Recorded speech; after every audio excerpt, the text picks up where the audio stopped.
మంచిది. మనందరం అలాగే దేవునికి స్తుతులు చెల్లిస్తూ ఉండగా పరిశుద్ధ గ్రంథంలో నుండి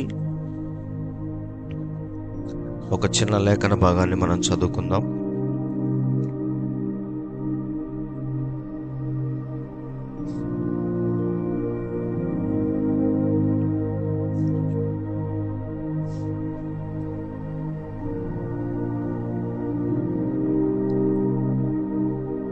మీకా గ్రంథము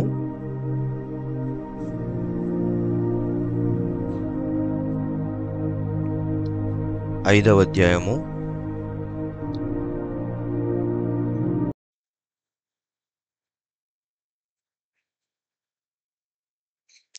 2వ వచనం చదువుకుందాం.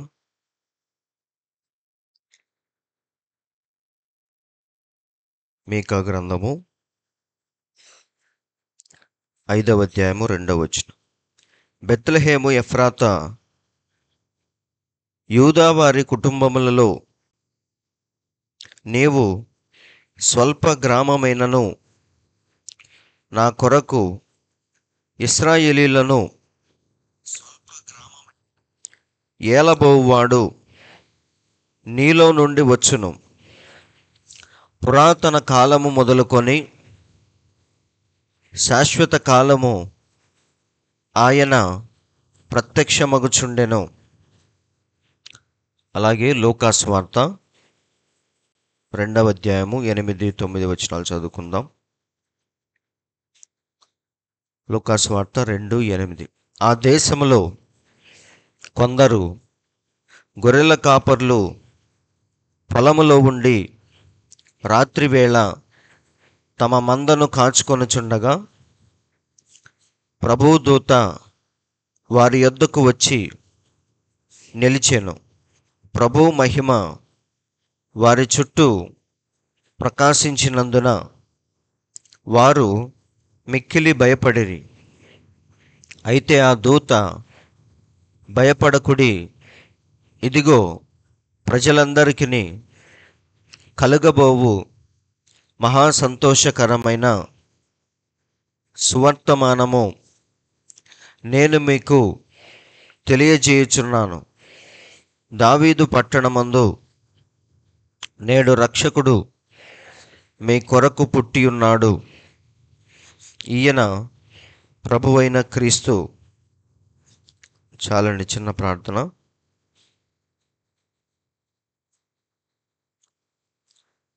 పరిశుద్ధుడా, ప్రేమ కలిగిన తండ్రి, జీవము కలిగిన యేసయ్యా, మీకు స్తోత్రములు ప్రభువా. ఈ ఉదయకాల సమయంలో మమ్మల్ని ప్రేమించి కొద్ది నిమిషాలు తండ్రి మిమ్మల్ని స్తుతించి ఆరాధించే గొప్ప సమయాన్ని మాకు అనుగ్రహించినందుకు మీకు స్తోత్రములు ప్రభువా. ఇప్పటి వరకు చక్కని పాటల ద్వారా మీరు మహిమ పొందారు. ఇప్పుడు చదవబడిన వాక్యాన్ని ఉద్దేశించి మరి ఏ హృదయానికి ఏ వాక్యము కావాలో అది నీవే ప్రభువా మాతో మాట్లాడి ఆ మాటల ద్వారా మమ్మల్ని నడిపించమని ప్రార్థిస్తున్నాం ప్రభువా. మరి వాక్యము రానంత వరకు ఏది సత్యమో ఏది అసత్యమో ఈ లోకములో ఎవరికీ తెలియదు ప్రభువా. అందుకే నీవు ఈ లోకానికి మార్గముగా, సత్యముగా, జీవముగా వచ్చావు తండ్రి. కాబట్టి నిన్ను అనుసరించిన ప్రతి ఒక్కడు వెలుగులోనే జీవించాడు తండ్రి. ఈరోజు మేము కూడా వెలుగును ఆశ్రయించి మీ వద్దకు వచ్చి ఉండగా మాతో మాట్లాడమని, రావలసిన వారిని త్వరపెట్టి నడిపించమని, వచ్చిన ప్రతి ఒక్కరిని మీ యొక్క ఆత్మ స్వాధీనంలోకి తీసుకొని ప్రభువా ఈ కూడిక అంతం వరకు మీ నాయకత్వములో ఈ కూడికను జరిగించి మీరు మాత్రమే మహిమ, ఘనత, ప్రభావములు చెల్లించుకోమని, ఈ సమయాన్ని మా అందరికీ ఆశీర్వాదకరముగా మార్చమని మా ప్రభువైన యేసుక్రీస్తు నామములో ప్రార్థించి అడుగుచున్నాము తండ్రి. ఆమెన్. దయచేసి అందరూ కూర్చోండి. మంచిది. దేవుని పరిశుద్ధ నామానికి స్తోత్రములు.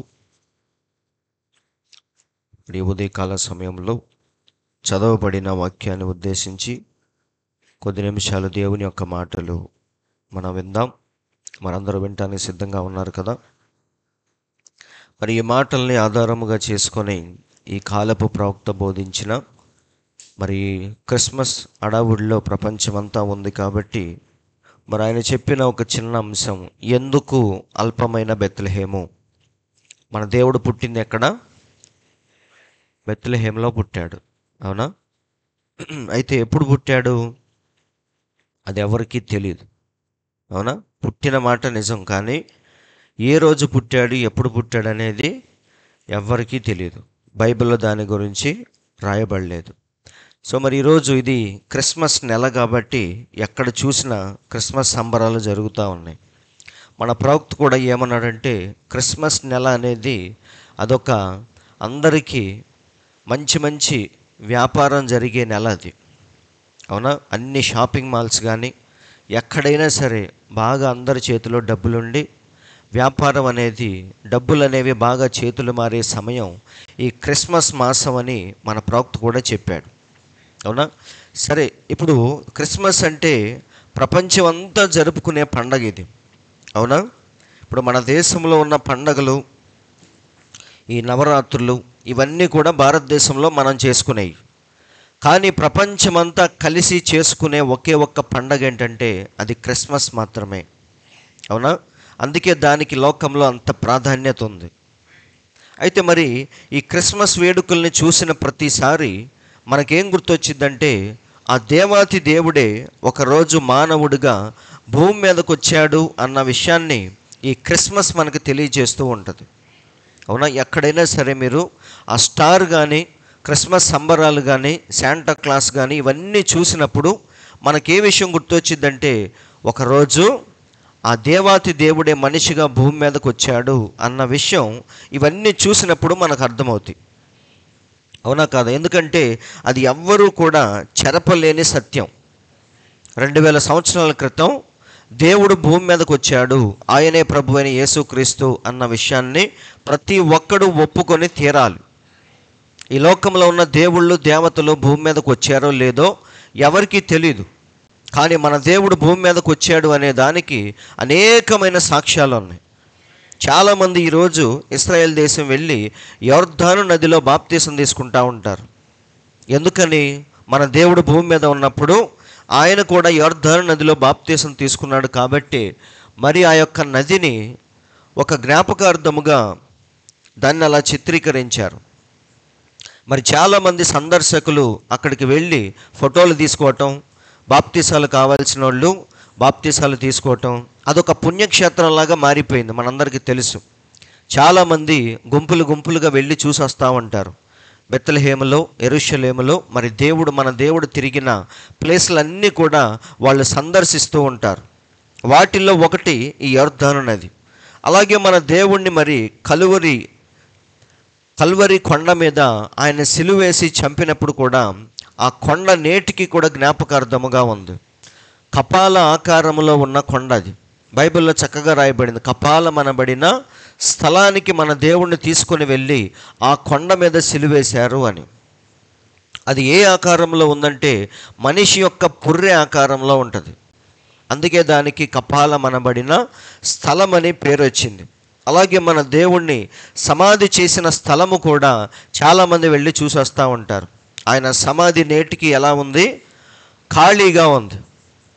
అయితే మనం చూసిన గొప్ప గొప్ప వారందరూ కూడా వారి సమాధులు నేటికి అలాగే ఉన్నాయి. కానీ మన దేవుని సమాధి మాత్రమే 3వ రోజున ఖాళీ చేయబడింది. అందుకే అందరి సమాధుల కంటే మన దేవుని యొక్క సమాధి అందరికంటే ఫేమస్ అయింది. దాన్ని నేటికి చాలామంది వెళ్ళి చూసి వస్తూ ఉంటారు. ఇలా దేవుడు భూమి మీద ఎన్నో గురుతుల్ని విడిచిపెట్టాడు.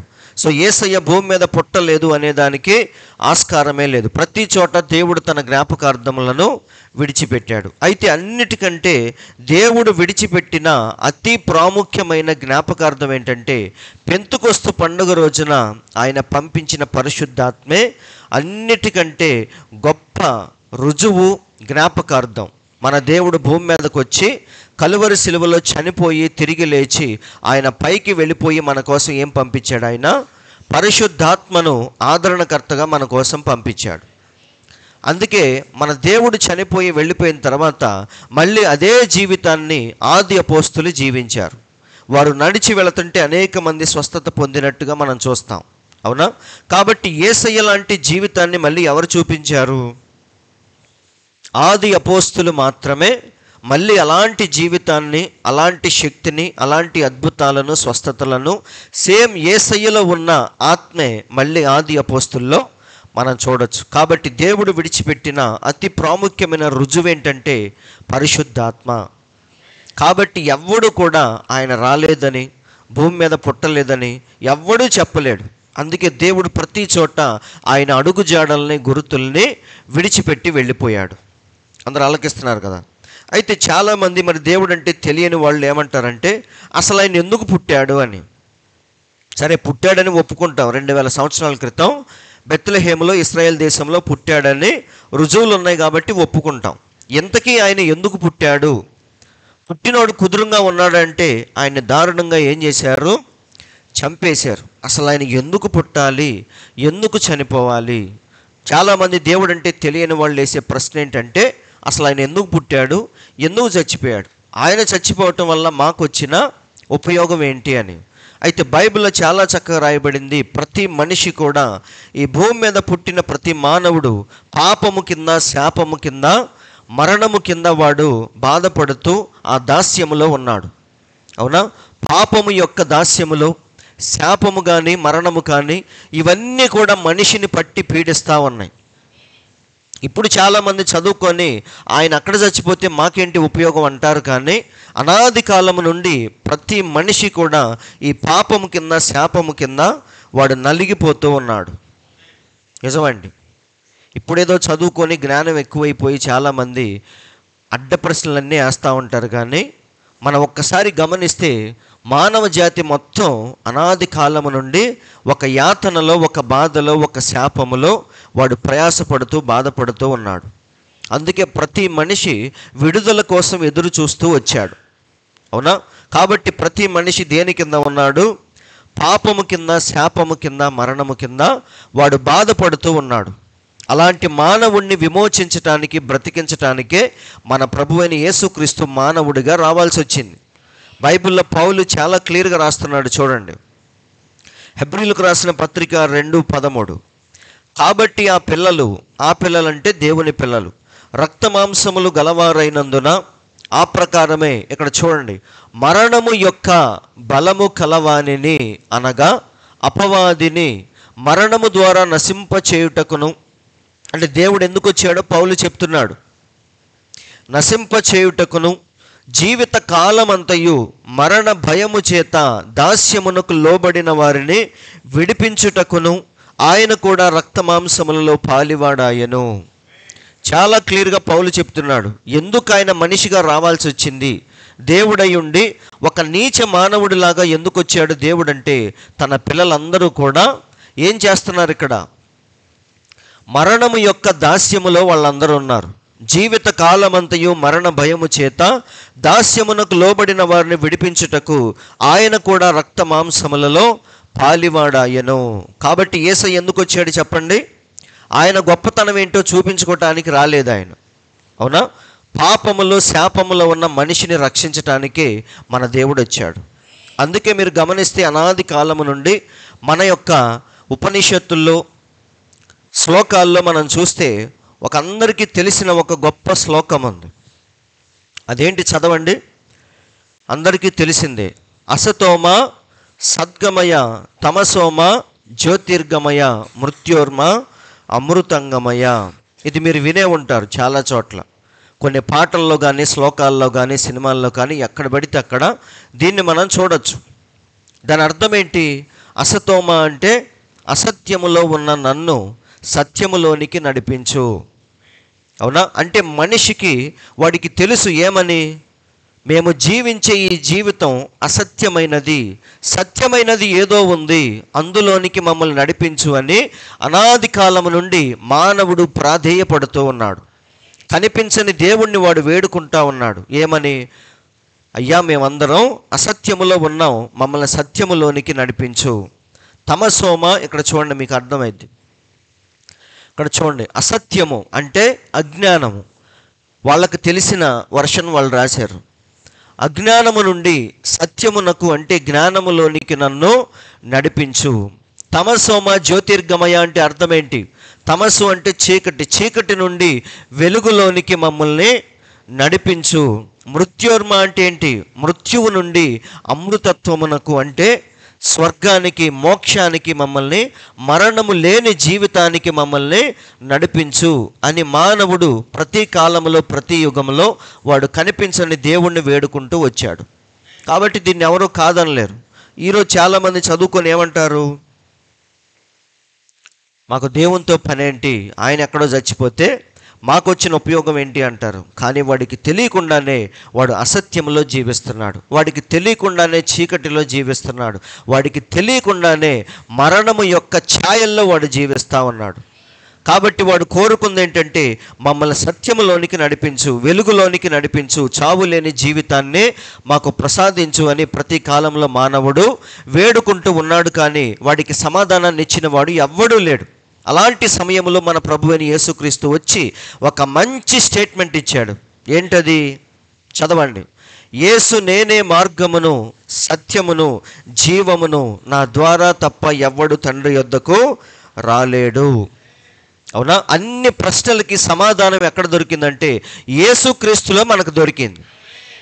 ఎంతోమంది దేవుళ్ళు, దేవతలు వచ్చారు, ఏవో వాళ్ళ గొప్పతనాలు చాటుకున్నారు, వెళ్ళిపోయారు. కానీ మనిషి పడే బాధ నుండి విముక్తులుగా చేసిన వాడు ఎవ్వరు లేరు. మన దేవుడు మాత్రమే చెప్పాడు. ఏమని? అసతోమ సద్గమయ అంటే నేనే సత్యమును అని. అలాగే ఇక్కడ ఇంకో మాట అంటున్నాడు చూడండి. నా యందు విశ్వాసముంచు ప్రతి వాడు ఎక్కడుంటాడు? నా యందు విశ్వాసముంచు ప్రతివాడు చీకటిలో నిలిచి ఉండకుండానట్లు నేను లోకమునకు వెలుగుగా వచ్చి ఉన్నాను. అవునా? తమసోమ జ్యోతిర్గమయ అంటే ఏంటి? వెలుగులోనికి మమ్మల్ని నడిపించు అని. కాబట్టి మన దేవుడే నిజమైన వెలుగుగా వచ్చాడు ఆయన. అవునా? కాబట్టి సహోదరులారా, ఎవరైతే మరి దేవుణ్ణి విశ్వసించి ఆయన ఎవరైతే అంగీకరిస్తారో వాళ్ళందరూ అసత్యములో నుండి సత్యములోనికి వచ్చినట్టు, చీకట్లో నుంచి వెలుగులోనికి వచ్చినట్టు, మరణములో నుండి జీవములోనికి వాడు దాటి ఉన్నాడని మన యేసయ్య స్పష్టంగా చెప్పాడు. అందుకే మనం దేవుణ్ణి నమ్ముకోవాలి. అందుకే యేసయ్య భూమి మీదకి వచ్చాడు. ఇది కారణం. ఇది అందరికీ తెలిసిందే, అందరూ ఆలకిస్తున్నారు. అయితే అందుకే యేసయ్య ఏమన్నాడంటే, మరి దేవుడు రానంత వరకు మనకి ఏది సత్యమో ఏది అసత్యమో తెలీదు. కానీ దేవుడు వచ్చిన తర్వాత అందరి దృష్టి ఇప్పుడు దేని మీద పడిందంటే, మోక్షానికి వెళ్ళాలంటే ఒకే ఒక్క మార్గం, ఆయనే ప్రభు అయిన యేసు క్రీస్తు అన్న విషయం ప్రతి మానవుడికి ఈరోజు తెలుసు. వాడు నమ్మకపోవచ్చు, వేరే మతం వారు దాన్ని నమ్మకపోవచ్చు, కానీ ఆ విషయాన్ని మాత్రం దేవుడు ప్రతి ఒక్కడికి వినపడేలా చేస్తున్నాడు ఈరోజు. అందుకే దేవుడు ఏమన్నాడంటే, మీరు సర్వలోకానికి వెళ్ళండి, అందరికీ సువార్త చెప్పండి, నమ్మిన వాడు ఏమవుతాడు? ఇక్కడ చదవండి. మరియు మీరు సర్వలోకమునకు వెళ్ళి సర్వ సృష్టికి సువార్తను ప్రకటించండి. అందరూ నమ్ముతారని చెప్పట్లా దేవుడు. నమ్మి బాప్తీసం పొందినవాడు రక్షించబడతాడు, నమ్మని వానికి శిక్ష విధించబడును అంటున్నారండి. ఫస్ట్ది బాగానే ఉంది. ఏమని? నమ్మి బాప్తీసం పొందితే రక్షించబడతాడు అని. కానీ రెండవది బాగాలేదు. ఏంటది? నమ్మని వానికి ఏముందంట? భయంకరమైన శిక్ష కూడా దేవుడు పెట్టాడు. ఎందుకు ఆ శిక్ష పెట్టాడు అంటే, సత్యము రానంత వరకు మనం ఎలాగోలా జీవిస్తాం. అవునా కాదా? దానికి అంత పెద్ద శిక్ష ఏమీ ఉండదు. తెలియక చేసిన తప్పులకి శిక్ష పెద్దగా ఉండదు, కానీ తెలిసి తప్పు చేస్తే మాత్రం దానికి ఖచ్చితంగా మన మూల్యాన్ని చెల్లించాలి. మన యేసయ్య భూమి మీదకి వచ్చిన మాట నిజం, ఆయన రక్తాన్ని కార్చిన మాట నిజం. కాబట్టి ఇప్పుడు ప్రతి ఒక్కడు ఆయన చేసిన శిలువ త్యాగాన్ని అంగీకరించాల్సిందే, రక్షణ పొందాల్సిందే. ఒకవేళ పొందవు అంటే వాడి కోసం ఏమి ఎదురు చూస్తుంది? శిక్ష, తీర్పు అనేది వాడి కోసం ఎదురు చూస్తూ ఉంది. కాబట్టి దేవుడు మనల్ని ప్రేమించి మనల్ని రక్షించాడు, విమోచించాడు. ఈరోజు మనం అసత్యములో నుండి సత్యములోనికి వచ్చాము, చీకటిలో నుంచి వెలుగులోనికి వచ్చాము, మరణములో నుండి జీవములోనికి దాటి ఉన్నాం. కాబట్టి మనం చాలా ధన్యులమని చెప్పాలి. అందరూ ఆలకిస్తున్నారండి. కాబట్టి సహోదరులారా, ఇలా మనం చూసుకుంటూ వెళితే ఇప్పుడు ఎప్పుడు జన్మించాడు? ఇది చాలా ప్రాముఖ్యమైనది. ఇప్పటిదాకా ఆయన భూమి మీదకి వచ్చాడు, మనకు రక్షణ అని మనం విన్నాం. అయితే ఎప్పుడు జన్మించాడు ఆయన? చెప్పండి, మిమ్మల్ని అడుగుతున్నాను, చెప్పండి, ఎప్పుడు జన్మించాడు?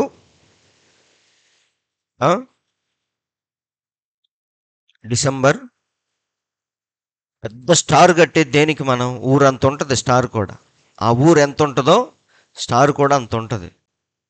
ఇక్కడ కాదండి, బయట చాలా చోట్ల చూశాను నేను. వింటున్నారు కదా? సో ఆ స్టార్ చూడగానే మనకి ఏమర్థమైంది? డిసెంబర్ 25వ తారీఖున మన దేవుడు పుట్టాడు అని. అందరూ ఆలకిస్తున్నారు. అయితే మరి ప్రతి మానవుడు మనం చేసే ప్రతి దాని వెనకాల అందరూ వెళుతున్నారని మనం వెళ్ళటం కాదు, అందులో ఎంత నిజం ఉందనేది ప్రతి ఒక్కడు ఆలోచించాలి. మనం జంతువులం కాదు. జంతువులు ఏం చేస్తాయి చెప్పండి? ఒక జంతువు ముందు లేచి వెళుతుంటే అన్నీ దాని వెనకాల లైన్ కట్టి వెళ్ళిపోతూ ఉంటాయి. కానీ మనిషి ఏం చేయాలి? దున్నపోతూ ఈనింది అనగానే మనం ఆగి ఆలోచించాలి. అవునా? కాబట్టి ఇలా ప్రపంచమంతా ఈరోజు డిసెంబర్ 25న వెళ్ళిపోతూ ఉన్నారు. ఒక్కసారి మనం ఆగి ఏం చేయాలంటే ఎక్కడికి రావాలి? మనం లేఖనం దగ్గరికి రావాలి. అవునా? ఎందుకంటే మనిషి అబద్ధం చెప్పవచ్చు, కానీ లేఖనం ఎప్పుడు కూడా అబద్ధము చెప్పదు. ఒక్కసారి ఒక చిన్న ఎవిడెన్స్ మనం చూద్దాం బైబిల్లో. లూకా సువార్త 2వ అధ్యాయము 8వ వచనం ఇందాక మనం చదివాం. లూకా సువార్త 2:8. ఆ దేశములో కొందరు గొర్రెల కాపరులు పొలములో ఉండి రాత్రి వేళ తమ మందను కాచుకొనుచుండగా. ఇక్కడ చూడండి, దేవుడే తెలియకుండా బైబిల్లో ప్రతి దానికి ఆన్సర్ అనేది దేవుడే పెట్టాడు. అయితే మనం ఏం చేయాలంటే సత్యమైనది బహు దూరముగాను లోతుగాను ఉంది కాబట్టి దాన్ని మనం పరిశీలన చేసి వెతుక్కుంటే తప్ప సత్యం అనేది మనకు తెలియదు. పైపైన అలా చూసుకుంటూ వెళితే మనకేమి దొరకవు భూమి మీద, కానీ తవ్వుకుంటూ వెళితే లోపల మణులు మాణిక్యాలు చాలా దేవుడు భూమి లోపల దాచిపెట్టాడు. అవి ఎవడికి దొరుకుతాయి అంటే కష్టపడి కూర్చొని వెతికేవాడికే అవన్నీ దొరుకుతూ ఉంటాయి. పైపైన అలా చూసుకుంటూ వెళితే మనకేమి కనిపించదు. బైబిల్ కూడా అంతేనండి. అలా చదువుకుంటూ వెళ్ళిపోతే మనకేం అర్థం కాదు. మనం ఏం చేయాలి? సత్యమైన దాన్ని వెతకాలి, పరిశీలించాలి, తవ్వి దాన్ని బయటికి తీయాలి. అలా ఎవరు చేస్తారంటే దేవుని పిల్లలు మాత్రమే చేస్తారు. అందుకే మన దేవుడు అందరినీ కూర్చోబెట్టి విత్తనాల గురించి చెప్పినప్పుడు అందరూ లేచి వెళ్ళిపోయారు. కానీ శిష్యులు మాత్రమే వచ్చి ఆయన్ని మళ్ళీ అడుగుతున్నారు, ప్రభువా ఇందాక నువ్వు చెప్పావు కదా, ఆ ప్రసంగం మాకు అర్థం కాలేదు, మళ్ళీ చెప్పు అని అడుగుతున్నారు. అంటే వాళ్ళు ఏం చేస్తున్నారు? సత్యాన్వేషణలో ఉన్నారు. అవునా? ఇక్కడ మనం చూద్దాం. ఆ దేశంలో కొందరు గొర్రెల కాపర్లు పొలములో ఉండి ఎప్పుడు రాత్రి వేళ తమ మందను కాచుకొనుచుండగా. ఇశ్రాయేల్ దేశంలో డిసెంబర్ 25 ఆ టైంలో రాత్రిపూట భయంకరమైన చలి మంచు ఉంటుంది. సరేనా? ఇశ్రాయేల్ దేశంలో మీరు కావాలంటే వెతుక్కోండి, ఫుల్ స్వింగ్లో ఉంటుంది. అంటే భయంకరమైన చలి ప్రదేశం అది.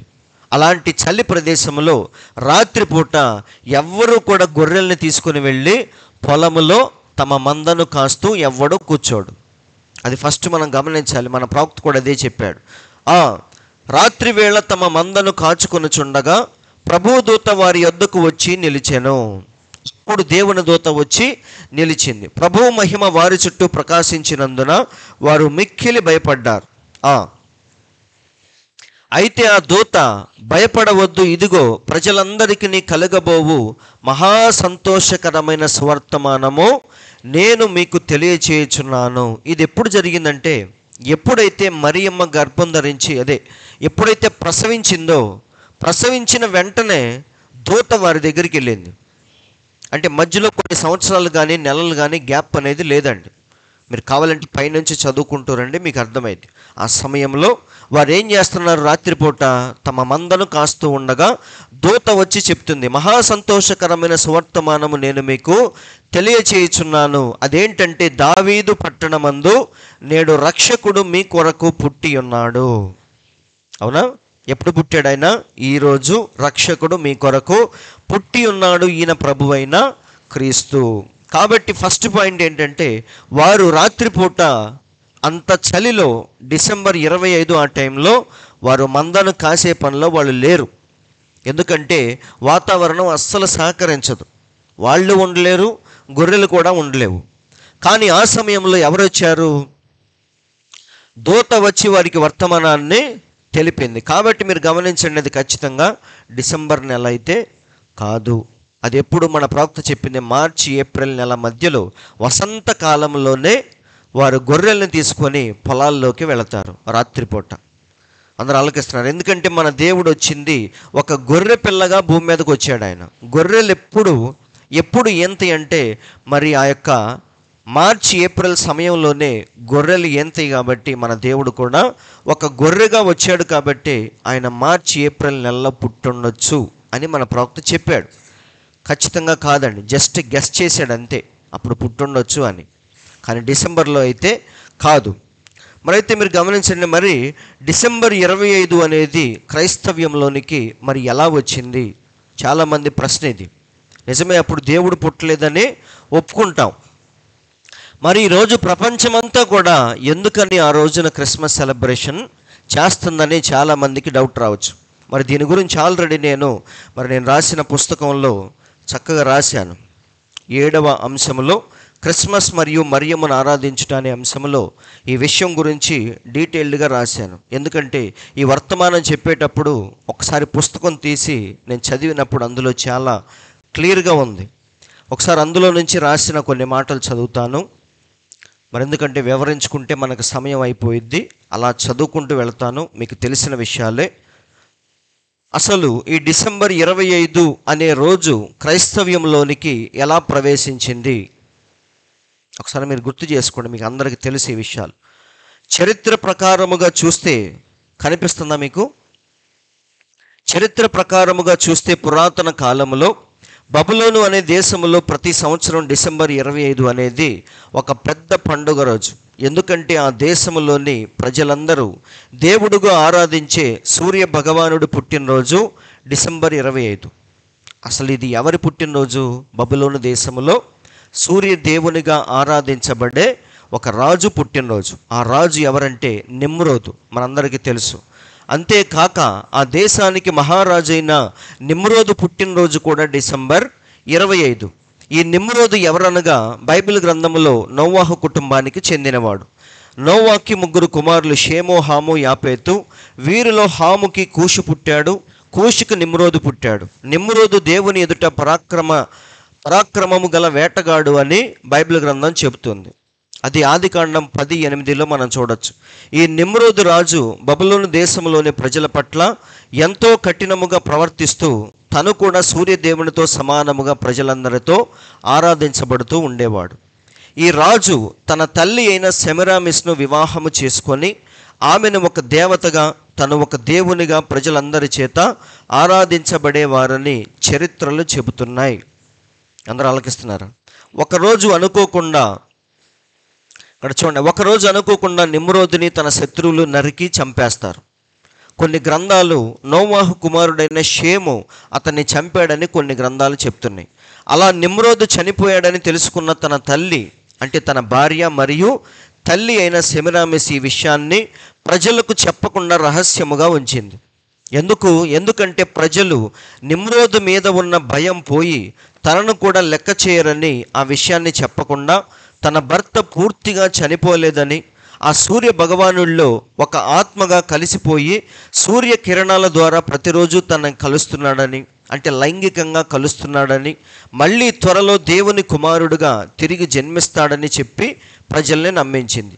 ఆ నమ్మకాన్ని నిజం చేయటానికి తన దేశంలో ఉన్న మహాపండితుల్ని, విద్వాంసుల్ని అందరినీ పిలిపించి అసలు వారి ద్వారా సూర్యదేవుని గురించి కొన్ని వివరాలు తెలుసుకుంది.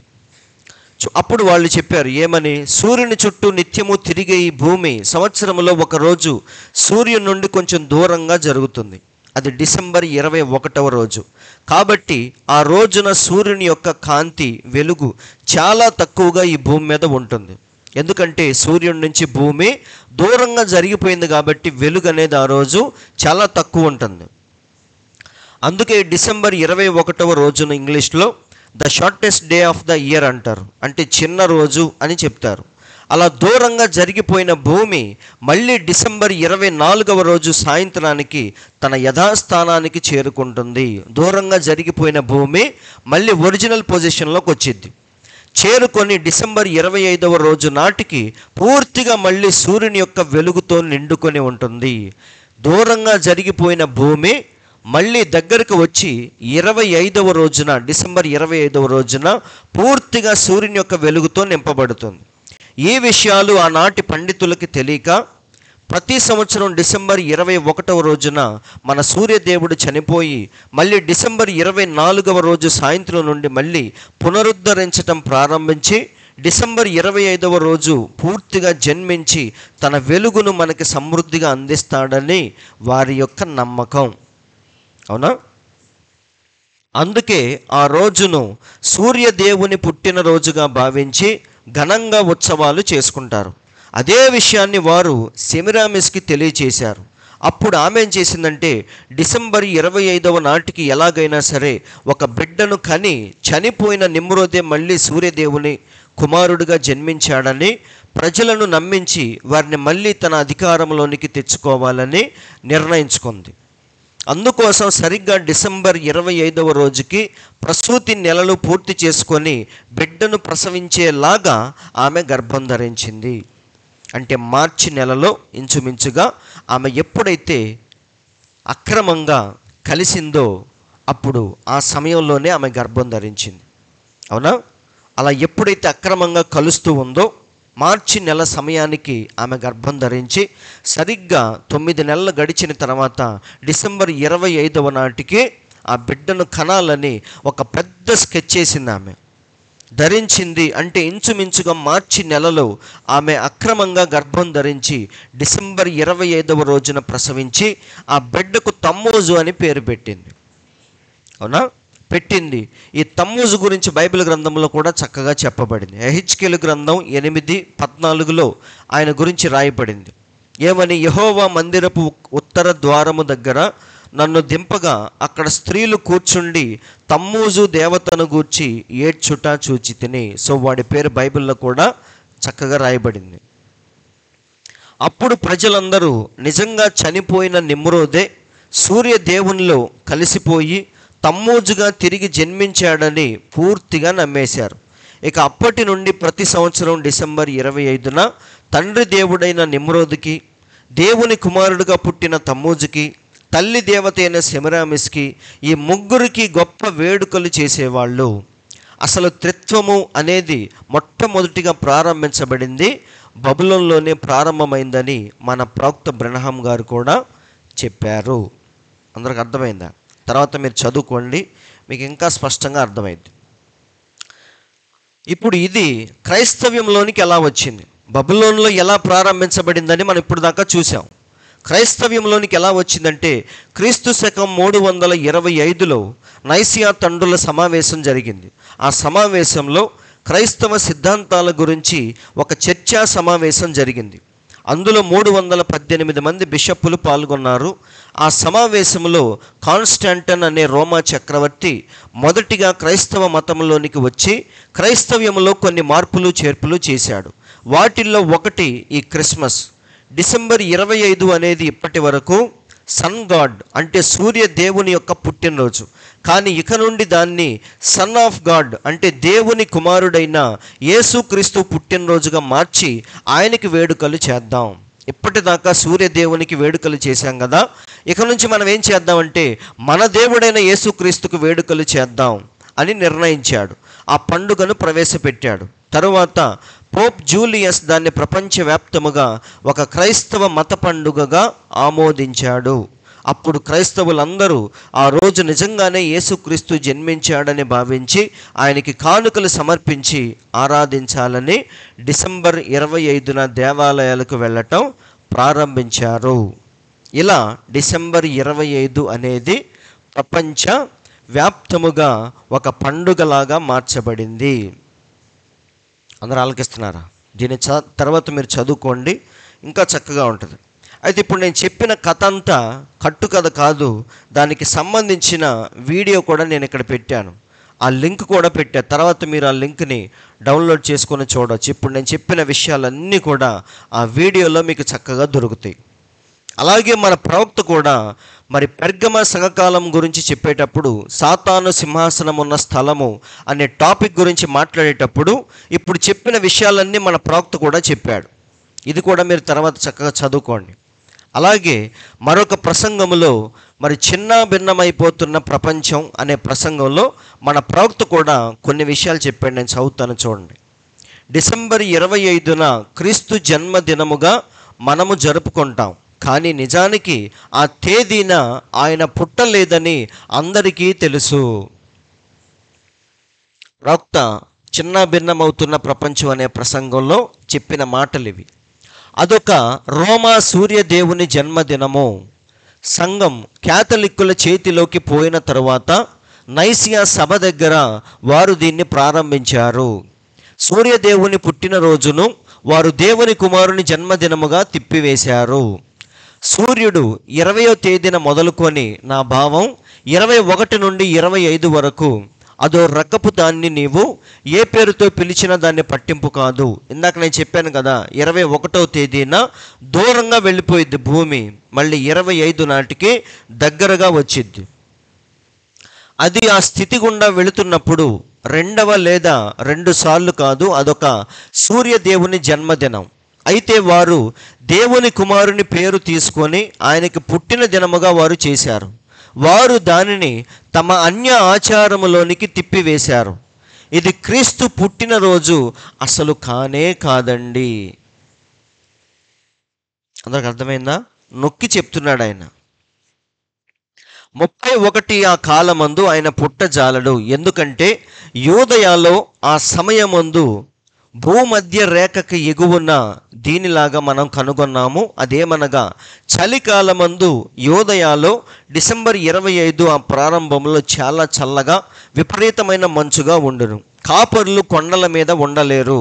ఇదే కాదు, ఇంకా ఎన్నో కారణాలు ఉన్నాయి. అందరూ ఆలకిస్తున్నారా? కాబట్టి తర్వాత మీరు చదువుకోండి, చాలా చక్కగా ఉంటుంది. ఇప్పుడు నేను చెప్పిన విషయాలన్నీ ప్రవక్త చక్కగా చెప్పాడు. కాబట్టి ఈ డిసెంబర్ 25 అనేది ఎక్కడి నుంచి వచ్చింది? అన్యుల ఆచారాల్లో నుంచి క్రైస్తవ్యంలోనికి దెయ్యం తీసుకొచ్చి పెట్టింది. అందుకే చూడండి, ఇర్మియా గ్రంథం 10:12లో 1-2లో చెప్తున్నాడు. ఇర్మియా గ్రంథం 10:1-2, ఇశ్రాయేలు వంశస్థులారా, యెహోవా మిమ్మల్ని గూర్చి సెలవిచ్చిన మాట వినుడి. ఏంటా మాట అంటే, యెహోవా సెలవిచ్చినదేమనగా, అన్యజనముల ఆచారములను అభ్యసింపకుడి. ఆకాశమందు అగపడు చిహ్నములకు జనములు భయపడుదురు గాని అయితే మీరు వాటికి భయపడకుడి. అలాగే పౌలు కూడా చెప్తున్నాడు గలతీయులకు రాసిన పత్రికలో, మీరు దినములను, మాసములను, ఉత్సవ కాలములను, సంవత్సరములను ఆచరించుచున్నారు. మీ విషయమై నేను పడిన కష్టము వ్యర్థమైపోవునేమో అని మిమ్మల్ని గూర్చి భయపడుచున్నాను. అందరు అక్కడే ఉన్నారా? కాబట్టి ఇప్పుడు మీరు చెప్పండి, యేసయ్య ఎప్పుడు పుట్టాడు? ఎగ్జాక్ట్గా ఎప్పుడు పుట్టాడో ఎవరికీ తెలియదు. డిసెంబర్ 25 అనేది అన్యుల యొక్క పండగ. అక్కడి నుంచి దెయ్యం ఏం చేస్తుందంటే మెల్లిమెల్లిగా దాన్ని క్రైస్తవ్యంలోనికి తీసుకొచ్చింది. అందుకే ఈరోజు ప్రపంచవ్యాప్తముగా 25 అనేది దేవుని యొక్క పుట్టినరోజుగా అందరూ చేసుకుంటా ఉన్నారు. అయితే చాలామందికి డౌట్ రావచ్చు, సరే యేసయ్య పుట్టకపోయినా ఆ రోజు దేవుణ్ణి ఆరాధిస్తే తప్పేంటి అని. ఆరాధించు, కానీ నీ ఆరాధనలన్నీ ఎవరికి వెళతాయంటే ఆ తమ్మోజుకి, సెమిరామిస్కి, నిమ్రోద్కి చేరతాయి తప్ప దేవునికి చేరవు. దేవుడు పుట్టినందుకు ప్రతిరోజు ఆనందించు, అవునా? ప్రతిరోజు దేవునికి నువ్వు లోబడి జీవించు. కానీ డిసెంబర్ 25న మాత్రం అదొక అన్యుల పండగని మాత్రం నువ్వు ఎప్పుడు గుర్తుపెట్టుకోవాలి. సో అయితే మన ప్రవక్త కూడా డిసెంబర్ 25న చాలామందికి హ్యాపీ క్రిస్మస్ ఆయన కూడా చెప్పాడు. అంటే దేవుడు పుట్టినందుకు అందరికీ ఆనందమే, కానీ ఆ రోజు మాత్రం పుట్టలేదు అన్న విషయాన్ని ప్రతి క్రైస్తవుడు తెలుసుకోవాలి. ఇప్పుడు తర్వాత ప్రశ్న ఏంటంటే, ఆయన ఎక్కడ జన్మించాడు? ఇదే ఈరోజు మన అంశం ఏంటంటే, ఎక్కడ జన్మించాడు ఆయన, ఎప్పటిదాకా ఎందుకు వచ్చాడు, ఇవన్నీ తెలుసుకున్నాం మనం. అయితే ఎక్కడ జన్మించాడు? మనందరికీ తెలుసు, ఆయన బెత్లెహేములో జన్మించాడు. మొత్తం ఇశ్రాయేల్ దేశంలో, ఇది మొత్తం ఇశ్రాయేల్ దేశం ప్రపంచంలో చాలా చిన్న దేశం. అయితే ఈ చిన్న దేశంలో బెత్లెహేము అనే చిన్న పల్లెటూరులో ఆయన జన్మించాడు, అవునా? అయితే మీకు ప్రశ్న రావచ్చు, ఈ ఇశ్రాయేల్ దేశంలో ఎంతో ప్రసిద్ధిగాంచిన ప్రదేశాలు చాలా ఉన్నాయి. యెరూషలేము రాజధానిలో దేవుడు పుట్టాలి లెక్క అయితే, ఎందుకంటే ఆయన యూదుల రాజుగా వచ్చాడు కాబట్టి. రాజుగారు ఎక్కడ ఉంటారు? మోడీ గారు ఎక్కడ ఉంటారు చెప్పండి? ఢిల్లీలోనే కదా. కాబట్టి మన దేవుడు కూడా రాజుగా వస్తే యెరూషలేములో పుట్టాలి, కానీ దాన్ని దాటేశాడు ఆయన. తర్వాత షీలోహు అనే ప్రసిద్ధిగాంచిన పట్టణంలో పుట్టాలి, కానీ దాన్ని పక్కన పడేశాడు. గిల్గాలు, హెబ్రోను, ఇలా బైబిల్లో చాలా ఉన్నాయి. మన ప్రవక్త అంటున్నాడు, కానీ వీటన్నిటిని దాటుకొని అల్పమైన చిన్న బెత్లెహేములో మన దేవుడు జన్మించాడు. అయితే ఎందుకు అక్కడ మాత్రమే జన్మించాడని చాలామందికి ప్రశ్న రావచ్చు. అందుకే దాన్ని ఏమన్నాం మనం, అల్పమైన బెత్లెహేము అన్నాం. బైబిల్లో కూడా రాయబడింది చూడండి, మీకా గ్రంథం 5:2 ఇందాక మనం చదివాం. బెత్లెహేము ఎఫ్రాతా, యూదా వారి కుటుంబములలో నీవు స్వల్ప గ్రామమైనను. అది ఎలాంటి గ్రామం అంట, లిస్ట్లో అసలు లేనే లేదు. అది ఒకవేళ లిస్ట్లో చేరిస్తే లాస్ట్లో ఉంటుంది. అది అంటే గుర్తింపు లేని ఒక చిన్న పల్లెటూరులో మన దేవుడు జన్మించాడు. అదే అంటున్నాడు, నీవు స్వల్ప గ్రామమైనను నా కొరకు ఇశ్రాయేలీయులను ఏలబోవాడు నీలో నుండి వచ్చును అని ముందుగానే దేవుడు మీకా గ్రంథంలో రాయించి పెట్టుకున్నాడు ఆయన. అవునా, నేను మొన్న చెప్పాను, ప్రవచన వాక్యం అనేది అన్నిటికంటే ప్రాముఖ్యమైనది. అవునా, ఎందుకంటే ప్రతి ఒక్కరు దేవుని పిల్లలు దేని మీద దృష్టి పెడతారంటే ప్రవచన వాక్యం మీదనే పెడతారు. నేను చెప్పాను మీకు, రెబెకాకి కడుపులో నొప్పి వచ్చినప్పుడు దేవుడు చెప్పాడు ఏమని, పెద్దవాడు చిన్నవాడికి దాసుడైపోతాడు అని. అది ప్రవచనం. అది ఆమె గుర్తుపెట్టుకొని నిజంగానే ఒకరోజు ఏం చేసింది, ఆశీర్వాదం పెద్దవాడికి వెళ్ళిపోతుంటే దాన్ని తారుమారు చేసి చిన్నోడి మీదకి వచ్చేటట్టుగా ఆమె చేసింది. ఎందుకంటే ఆమె దృష్టి దేని మీద పెట్టిందంటే ప్రవచన వాక్యం మీద పెట్టింది. కాబట్టి ప్రవచన వాక్యం అనేది చాలా ప్రాముఖ్యమైనది. సో దేవుడు ముందుగానే మీకా గ్రంథంలో రాయించాడు ఏమని, చిన్న కుగ్రామమైన బెత్లెహేము ఎఫ్రాతాలోనే ఇశ్రాయేలుని ఏలబోయే అధిపతి అందులో నుంచే రాబోతున్నాడని దేవుడు ముందుగానే రాయించి పెట్టాడు. ఇక్కడ చూడండి, యూదా గోత్రములో బెత్లెహేము ఎక్కడుందంటే ఒక చిన్న పల్లెటూరు. అది యెహోషువ వారందరినీ వాగ్దాన భూమికి చేర్చిన తర్వాత వారికి చీట్లు వేసి 12 గోత్రాలని జాగ్రత్తగా పంచిపెట్టాడు. యూదా నువ్వు ఎక్కడుండు, షిమ్యోను నువ్వు ఎక్కడుండు, మనష్షే నువ్వు అక్కడుండు, రూబేను నువ్వు ఎక్కడుండు అని చెప్పేసి చీట్లు వేసి జాగ్రత్తగా దేశాన్ని పంచిపెట్టాడు. అలా పంచిపెట్టేటప్పుడు అసలు యూదా గోత్రములో బెత్లెహేం అనేదే లేదంట. అసలు ఊరు అనేదే లేదు. అవునా, దానికి ఒక గుర్తింపు కానీ ఏమీ లేదు. అలా ఉన్న బెత్లెహేము ఒకరోజు ఏమైందంటే దేవుని యొక్క రొట్టెల ఇల్లుగా మార్చబడింది. ఎక్కడ లేనంత సమృద్ధి అయిన ఆహారం, రొట్టెలు ఎక్కడ దొరుకుతాయి అంటే బెత్లెహేములోనే దొరుకుతాయి. కాబట్టి సహోదరులారా, దేవుడు ఎప్పుడు కూడా అలాంటి పనులే చేస్తాడు. ఎవడైతే వీడు శబాష్ అనుకుంటే దేవుడు వాడిని పక్కన పడేస్తాడు, వీడు వేస్ట్ అనుకుంటే దేవుడు ఆ వ్యక్తినే తీసుకుంటాడు. కాబట్టి ఇక్కడ బెత్లెహేం అనే దానికి అసలు గుర్తింపే లేదు మొత్తం యూదా రాజ్యములో. అలాంటి చిన్న బెత్లెహేమును దేవుడు ఎన్నుకున్నాడు. అయితే కథంతా ఎక్కడికి నడిపించాడంటే దేవుడు ఈ బెత్లెహేము వైపుకే కథంతా నడిపించాడు. సో ఎలా దేవుడి చక్రాన్ని తిప్పాడనేది కొన్ని విషయాలు మనం చూద్దాం.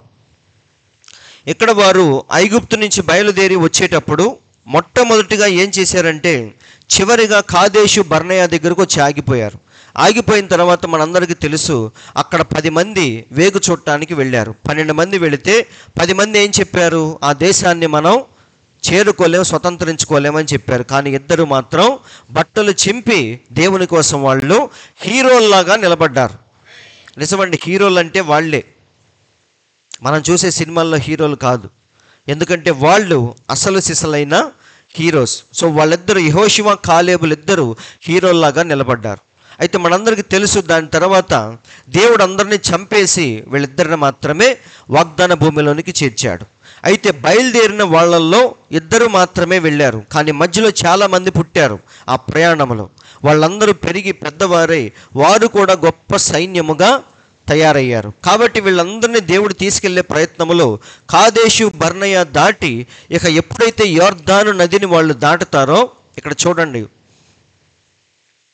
ఇదేంటిది, ఫస్ట్ వాళ్ళు స్వాధీనం చేసుకోబోయే ప్రాంతం ఏంటంటే వాళ్ళు వెళ్ళేటప్పుడు ఒక్కొక్క రాజ్యాన్ని జయించుకుంటూ వారిని చంపుకుంటూ వెళ్ళాలి. ఊరికే ఏది రాదండి. దేవుడు చెప్పాడు అది పాలు తేనెలు ప్రవహించే దేశమే. కానీ దాన్ని మీరు స్వాధీనం చేసుకోవాలంటే మీరు ఏం చేయాలి, అక్కడున్న వాళ్ళందరినీ చంపుకుంటూ మీరు వెళ్ళాలి. అలా చంపుకుంటూ వెళితేనే ఆ దేశం మీదైద్ది. అందుకని యెహోషువ యొక్క నాయకత్వంలో, మోషే యొక్క నాయకత్వంలో వాళ్ళు ఒక్కొక్క దేశాన్ని ఆక్రమించుకుంటూ వస్తున్నారు. ఇప్పుడు వాళ్ళు ఎక్కడికి వచ్చారంటే కాదేశు బర్నేయ దగ్గరకు వచ్చారు. అక్కడ యెహోషువ ఏం చేశాడంటే వాళ్ళందరికీ సున్నతి చేశాడు. అక్కడి నుంచి బయలుదేరి వచ్చిన వాళ్ళల్లో మధ్యలో కొంతమంది పుట్టారు, వాళ్ళకు సున్నతి అనేది చేయబడాల. అందుకని రాతి కత్తులు చేయించి యెహోషువ పురుషులందరికీ ఏం చేశాడంటే సున్నతి చేయించి అప్పుడు ఈ యెరికోని ఆక్రమించుకోవటానికి బయలుదేరారు. అవునా? కాబట్టి వాళ్ళు ఫస్ట్ ఆక్రమించుకున్న పట్టణం ఏది అంటే యెరికో. యెరికో పక్కనే యొర్దాను నది ఉంది. ఆ నది పక్కన వాళ్ళు కాదేషు బర్నేయ దగ్గర వాళ్ళు ఆగిపోయారు. ఇదంతా జరిగిన తర్వాత అప్పుడు యెహోషువ ఏం చేశాడంటే 2 వేగుల వారిని పంపించాడు.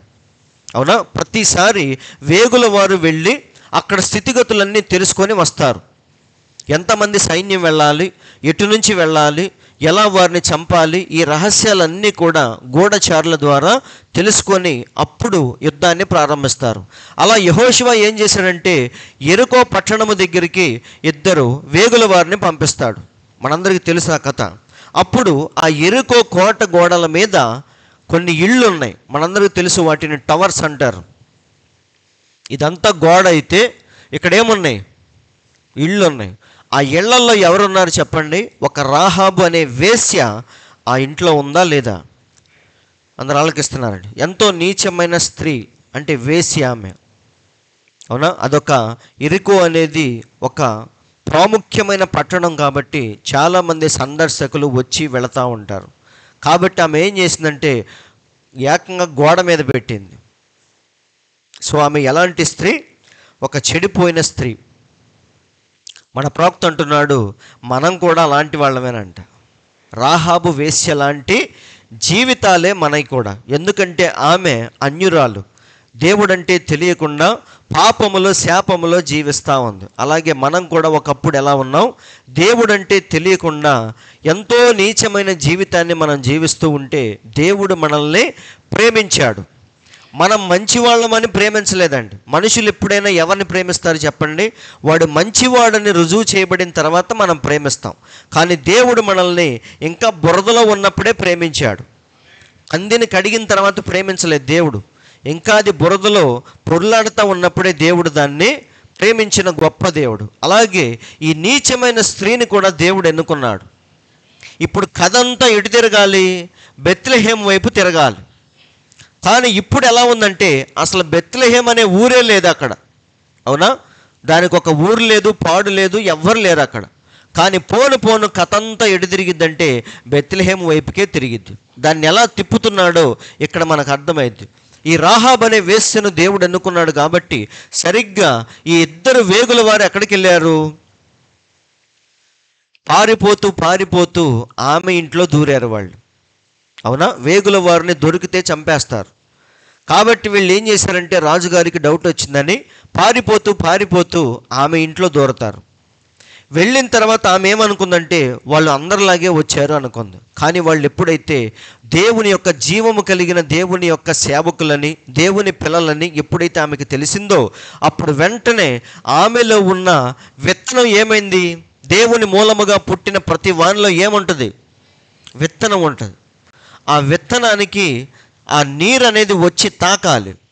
తాకినప్పుడు ఏమైందంటే అందులో ఉన్న జీవం మొలకెత్తింది. కాబట్టి ఇందులో ఏముంది? ఈమెలో విత్తనం ఉంది. కానీ ఇప్పుడు దాకా ఎవరు రాలేదు. ఇప్పుడు ఏమొచ్చింది?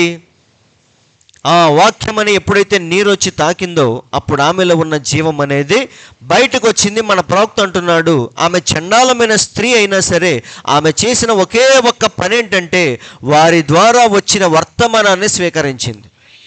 ఇది చాలా ప్రాముఖ్యమైనది. నువ్వు ఎలాంటి జీవితంలో ఉన్నావు అనేది కాదండి, దేవుడు వచ్చినప్పుడు ఆయనను స్వీకరించావా లేదా అనేది చాలా ప్రాముఖ్యమైన విషయం. అందుకే సమరయ స్త్రీ కూడా ఒక చండాలమైన జీవితాన్ని గడుపుతూ ఉంది. కానీ ఎప్పుడైతే మెస్సయ్య వచ్చాడో ఆయన స్వీకరించిందా లేదా? ఇక్కడ ప్రవక్త అంటున్నాడు చూడండి, ఆమె చేసిన ఒక మంచి పని ఏంటంటే ఆమె ఏం చేసింది? వెంటనే స్వీకరించింది. వాళ్ళు వచ్చి చెప్తా ఉన్నప్పుడు దీని గురించి ఆలోచిస్తాను, మా పాస్టర్ గారితో మాట్లాడతాను, ఇవన్నీ చెప్పలేదండి. ఆమెకు వెంటనే తెలిసిపోయింది. ఎందుకో తెలుసా? ఆమె ఆల్రెడీ ఇశ్రాయేలీయుల యొక్క దేవుడి గురించి కథలుగా ఆమె అనేక సార్లు విన్నది. ఐగుప్తు నుంచి వాళ్ళ దేవుడు గొప్పగా విడిపించాడని, మధ్యలో ఎర్ర సముద్రం అడ్డం వస్తే దాన్ని చీల్చాడని, బండలో నుంచి నీరు రప్పించాడని, ఆకాశం నుండి మన్నా కురిపించాడని, ఈ విషయాలన్నీ ఆమె కథలుగా ఆల్రెడీ వింది. అందుకని వీళ్ళిద్దరూ రాగానే వెంటనే వర్తమానాన్ని స్వీకరించింది. ఆమె అప్పుడే అక్కడే రక్షణ పొందేసింది. అందరూ వింటున్నారండి? అంటే ఆమె హృదయాన్ని దేవునికి ఇచ్చేసింది ఆ వర్తమానాన్ని విని. అప్పుడు వెంటనే ఏమైందంటే వచ్చి వీళ్ళ ఇంట్లో దాక్కున్నారన్న విషయం సైనికులకి తెలిసిపోయింది. అప్పుడు ఏం చేసింది ఆమె చెప్పండి? నిజంగా ప్రాణాలకు తెగించి వారిద్దరిని కాపాడింది. గబగబా పైకి తీసుకెళ్ళి అక్కడ వాళ్ళిద్దరిని దాచిపెట్టింది. ఒకవేళ వాళ్ళు వచ్చి అడిగితే, ఒకవేళ ఆమె దొరికిపోతే ఆమెను నిర్దాక్షిణ్యంగా ఏం చేస్తారు? మొక్కల కింద నరికేస్తారు. అయినా సరే ఏం చేసిందంటే వాళ్ళు దేవుని దాసులని గుర్తించింది. అవునా? కాబట్టి వారిని తెగించి, ప్రాణాలకు తెగించి కాపాడింది. వెంటనే ఎవరు వచ్చారు? సైనికులు అక్కడికి వచ్చి అడిగారు, నీ దగ్గరికి ఇద్దరు వేగుల వారు వచ్చారు కదా ఏరి అని. అప్పుడు ఆమె చెప్పిన సమాధానం ఏంటి? అయ్యా, వచ్చిన మాట నిజమే, కానీ ఇప్పటిదాకా వాళ్ళు లేరు, ఇప్పుడే వెళ్ళిపోయారు. మీరు వెళ్తే కనుక ఖచ్చితంగా చూడండి. ఆ అబద్ధం కూడా ఎలా చెప్తుంది? నమ్మేటట్టుగా చెప్తుంది. నాకు తెలీదు అని చెప్పి ఆమె కంగారు పడింది అనుకో, ఖచ్చితంగా ఇల్లంతా సోదా చేసేవాళ్ళు. కాబట్టి ఆమె ఏమంటుంది? బైబిల్లో మీరు చదువుకోండి, చక్కగా చెప్పింది. వచ్చిన మాట నిజమే, కానీ లేరయ్యా, ఇప్పుడే జస్ట్ వెళ్ళిపోయారు, మీరు తొందరగా పరిగెత్తితే వాళ్ళని పట్టుకోవచ్చు అని చెప్పింది. అప్పుడు నిజంగానే వాళ్ళందరూ పరిగెత్తుకుంటూ వెళ్ళారు. అప్పుడు ఇటు నుంచి ఏం చేసిందంటే వాళ్ళిద్దరిని జాగ్రత్తగా ఎర్రని తాడుతో కిటికీలో నుంచి కిందకి దించేసింది. అందరూ ఆలకిస్తున్నారండి. ఇంత సాహసానికి ఎందుకు ఒడిగట్టిందంటే ఆమెకు తెలుసు వచ్చిన వాళ్ళిద్దరూ జీవము కలిగిన దేవుని సేవకులు.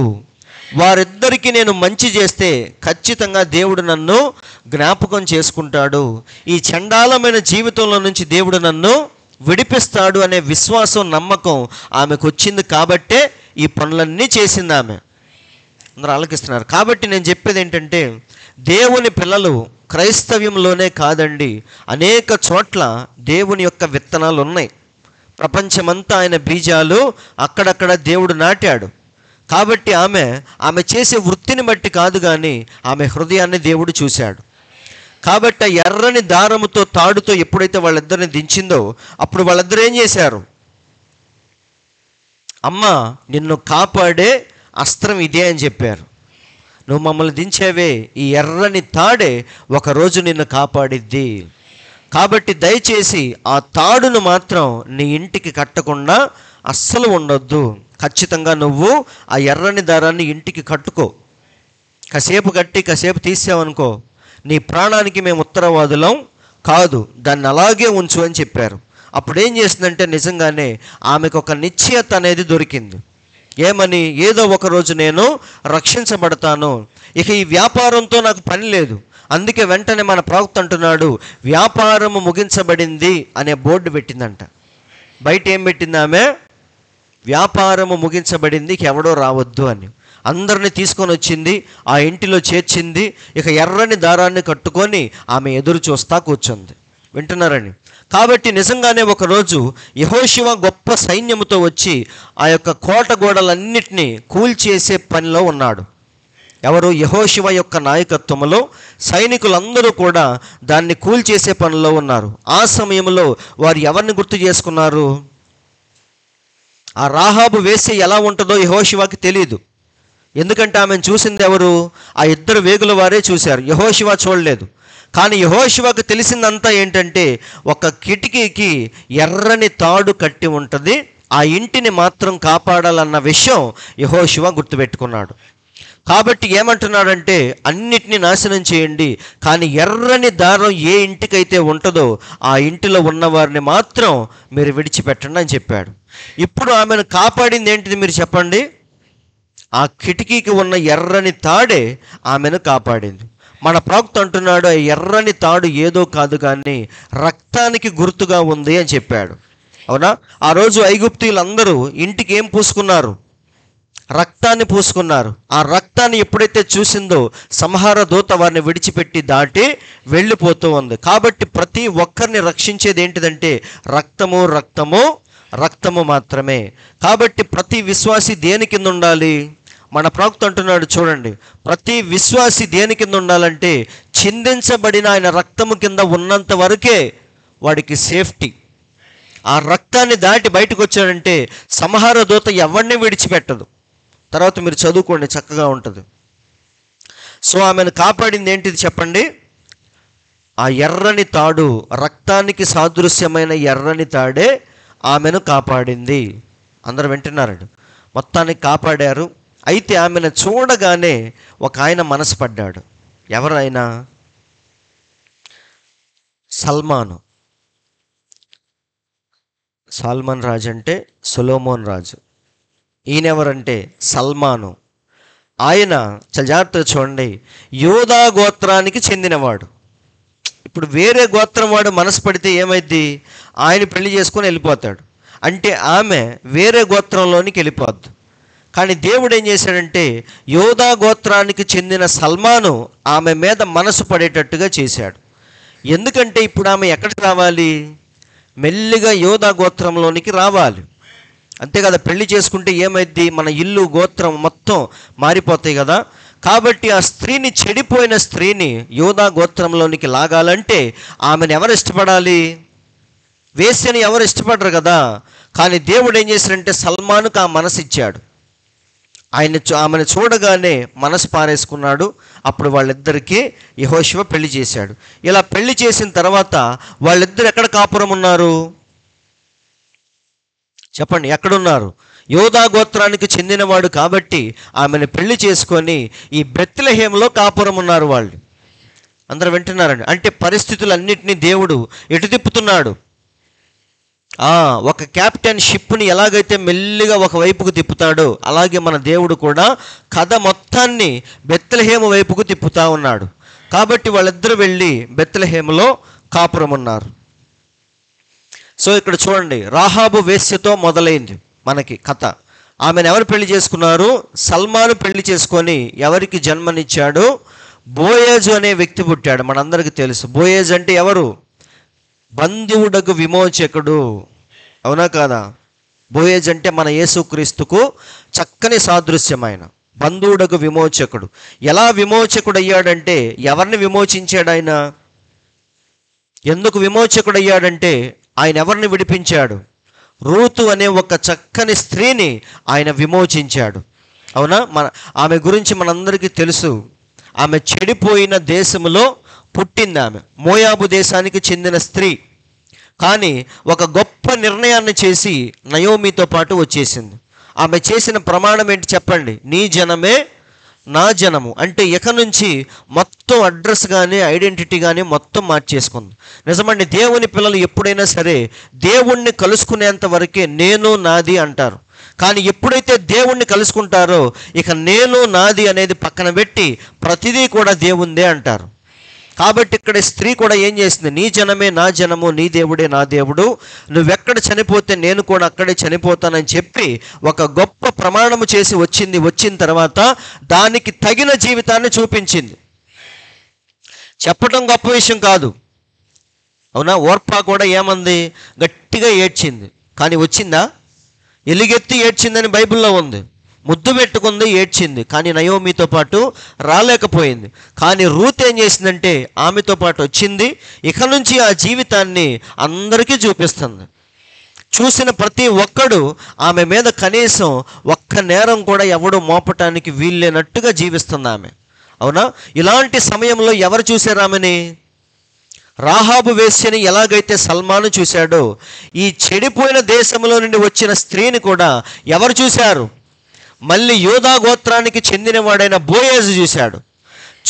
చూడగానే మళ్ళీ మనసు పడ్డాడు. అవునా? అక్కడ ఏదైతే జరిగిందో మళ్ళీ ఇక్కడ కూడా అదే జరుగుతుంది.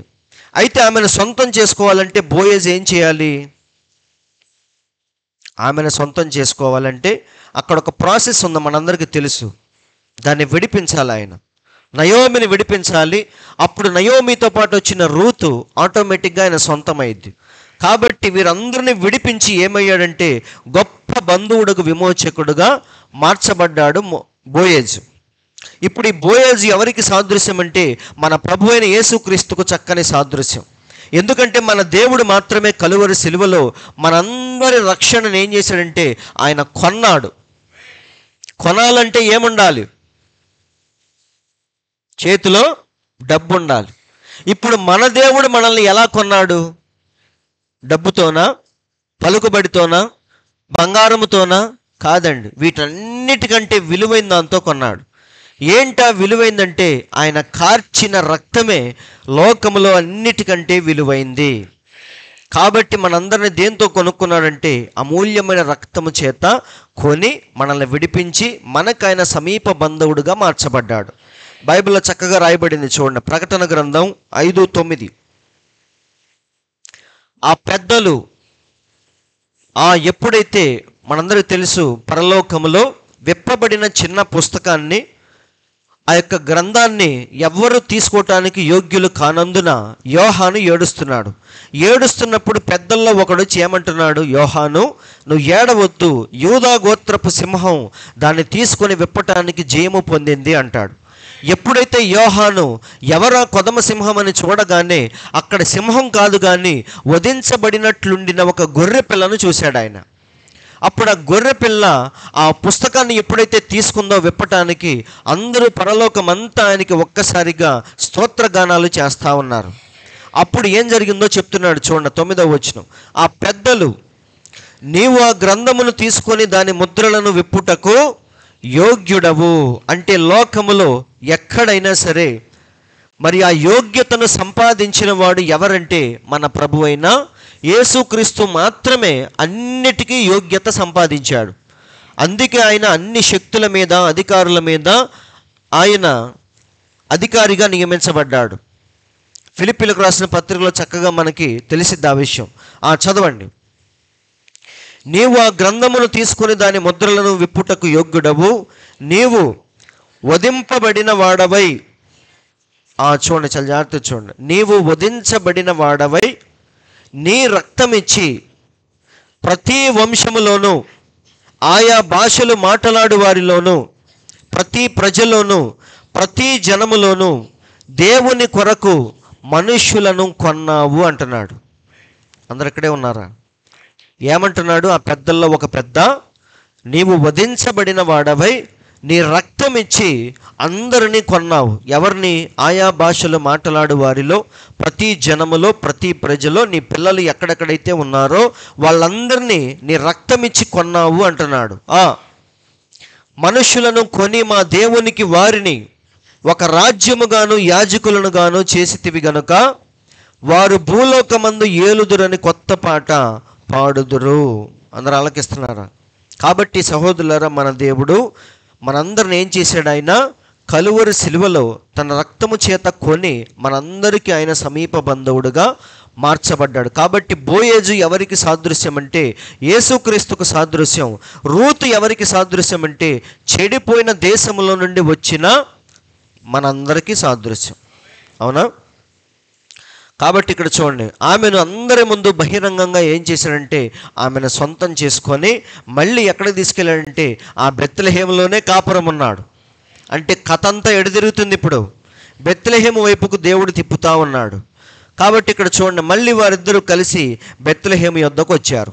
ఇప్పుడు బోయేజు, రూతు ఇద్దరు కలిసి ఎవరిని కన్నారు? ఓబేదును కన్నారు.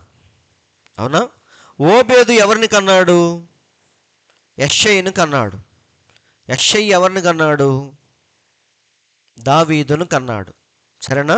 ఆ లింక్ అలా తిరుగుతూ తిరుగుతూ ఎక్కడ దాకా వచ్చిందంటే దావీదు దగ్గరకు వచ్చింది. ఇప్పుడు దావీదు గురించి మనం మాట్లాడుకోవాలి. ఎందుకంటే మన దేవుడు భూమి మీదకి ఎలా వచ్చాడంటే దావీదు కుమారుడుగా వచ్చాడు ఆయన. అవునా? దావీదులో చూసిన ప్రతి గుణలక్షణం మళ్ళీ మన యేసయ్యలో మనం చూడొచ్చు. ఇప్పుడు దావీదు ఎవరు? యెషయికి పుట్టిన కుమారులందరిలో లాస్ట్ వాడు. ఇందాక మనం ఏం చూసాం? బెత్లెహేము అనేది యూదా గోత్రములో చాలా చిన్న పల్లెటూరు, అంటే తోసివేయబడిన ఊరది. అలాగే ఇక్కడ దావీదు ఎవరంటే యెషయి కుమారులందరిలో కల్లా తోసివేయబడిన వాడు, చిట్ట చివరి వాడు. అందుకే సమూయేలు తైలము తీసుకొని వచ్చి ఏమనుకుంటున్నాడు? ఇప్పుడు ఆయన ప్రవక్తే, కానీ ఆయనకు కూడా డౌట్ రావట్లేదు. ఏమని? చిన్నపిల్లవాడు, తోసివేయబడిన వాడు, చిట్ట చివరి వాడు, దావీదును దేవుడు ఎన్నుకున్నాడని ఎవ్వరు ఊహించలేరు, ప్రవక్త కూడా ఊహించలేకపోయాడు. అంటే మన దేవుడు చూడండి, ఎవ్వడు ఊహించని గొప్ప కార్యాలు మన దేవుడు చేస్తూ ఉంటాడు. సముద్రం చీలిద్దని ఎవడైనా ఊహించగలడా? మహా అయితే దాని మీద ఏమన్నా ఆనకట్లాగా దేవుడు వేసి నడిపిస్తాడేమో, లేదా దాని చుట్టూ తిప్పి తీసుకెళ్తాడేమో అని అందరూ అనుకుంటారే కానీ సముద్రాన్ని చీల్చి మధ్యలో నుంచి తీసుకెళ్తాడని ఎవ్వడు ఊహించున్నాడు. మోషే కూడా ఊహించలేదు. అందుకే మోషే ఏమన్నాడు? నేడు దేవుడు మీ పక్షమున చేయబోయే కార్యాన్ని ఊరక నిలబడి చూడండి అన్నాడు. అంతేగాని సముద్రం చీలిద్ది ఆగండి అని చెప్పలేదు ఆయన. కాబట్టి ఎవ్వడు ఊహించని విధానంలో మన దేవుడు తన కార్యాలు చేసుకుంటూ వెళతాడు. కాబట్టి సమూయేలుకు కూడా తెలియదు దేవుడు దావీదుని ఎన్నుకున్నాడని. కానీ ఎప్పుడైతే కడసారి వాడైనా లాస్ట్ వాడు వచ్చి నిలబడ్డాడో అప్పుడు దేవుడు ఏమంటున్నాడు? నేను కోరుకున్నవాడు ఇతడే. ఇక్కడ పెద్ద పెద్ద ఆజానుబాహులు ఉన్నారు, గొలియాతులాగా ఒక్కొక్కడు దిట్టంగా ఉన్నాడు. కానీ దేవుడు మాత్రం వాళ్ళందరిని ఏం చేశాడు? అక్రమము చేయువారులారా నా యొద్ద నుండి పొండని ఆ రోజు చెప్పబోతున్నాడు. వాళ్ళందరూ ఇళ్ళే కండలు చూపించేవాళ్ళు. ప్రభువా నీ నామంలో మేము దెయ్యాలు ఎల్లగొట్టామంటే దేవుడేమంటాడు? మీరు అర్జెంటుగా ఎక్కడి నుంచి బయటికి వెళ్ళిపోండి అంటాడు. కాబట్టి వీరందరినీ దేవుడు తోసేసి ఎక్కడికి వచ్చాడు? మనుషులందరూ తోసేసిన దాన్నే దేవుడు తీసుకుంటాడు. కాబట్టి ఇక్కడ దావీదుని దేవుడు తీసుకొని అభిషేకించాడు, మనందరికీ తెలుసు. ఒకసారి చూద్దాం ఎందుకని దావీదు మీద అభిషేకించాడంటే బైబిల్ గ్రంథంలో చక్కగా రాయబడింది, దావీదు మాత్రమే దేవుని యొక్క హృదయానుసారమైన వ్యక్తి అంట. ఒకసారి చూద్దాం. తరువాత అతన్ని తొలగించి దావీదును వారికి రాజుగా ఏర్పరిచెను. మరియు ఆయన, నేను యెషయి కుమారుడైన దావీదును కనుగొంటిని, అతడు నా ఇష్టానుసారుడైన మనుష్యుడు. దావీదు ఎవరంట? దేవుని యొక్క ఇష్టానుసారమైన వ్యక్తి, మనుష్యుడు.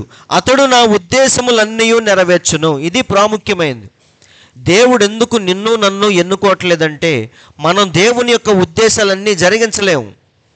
సగం మన కార్యాలు చేసుకుంటాం, అప్పుడప్పుడు దేవుని కార్యాలు చేస్తాం. అలాంటి వాడు దేవునికి అక్కర్లేదు. పూర్తిగా ఎవరైతే తన్ను తాను దేవునికి సమర్పించుకుంటారో ఆ వ్యక్తి చేత మాత్రమే దేవుడు తన ఉద్దేశములన్నీ కూడా నెరవేర్చుకుంటాడు.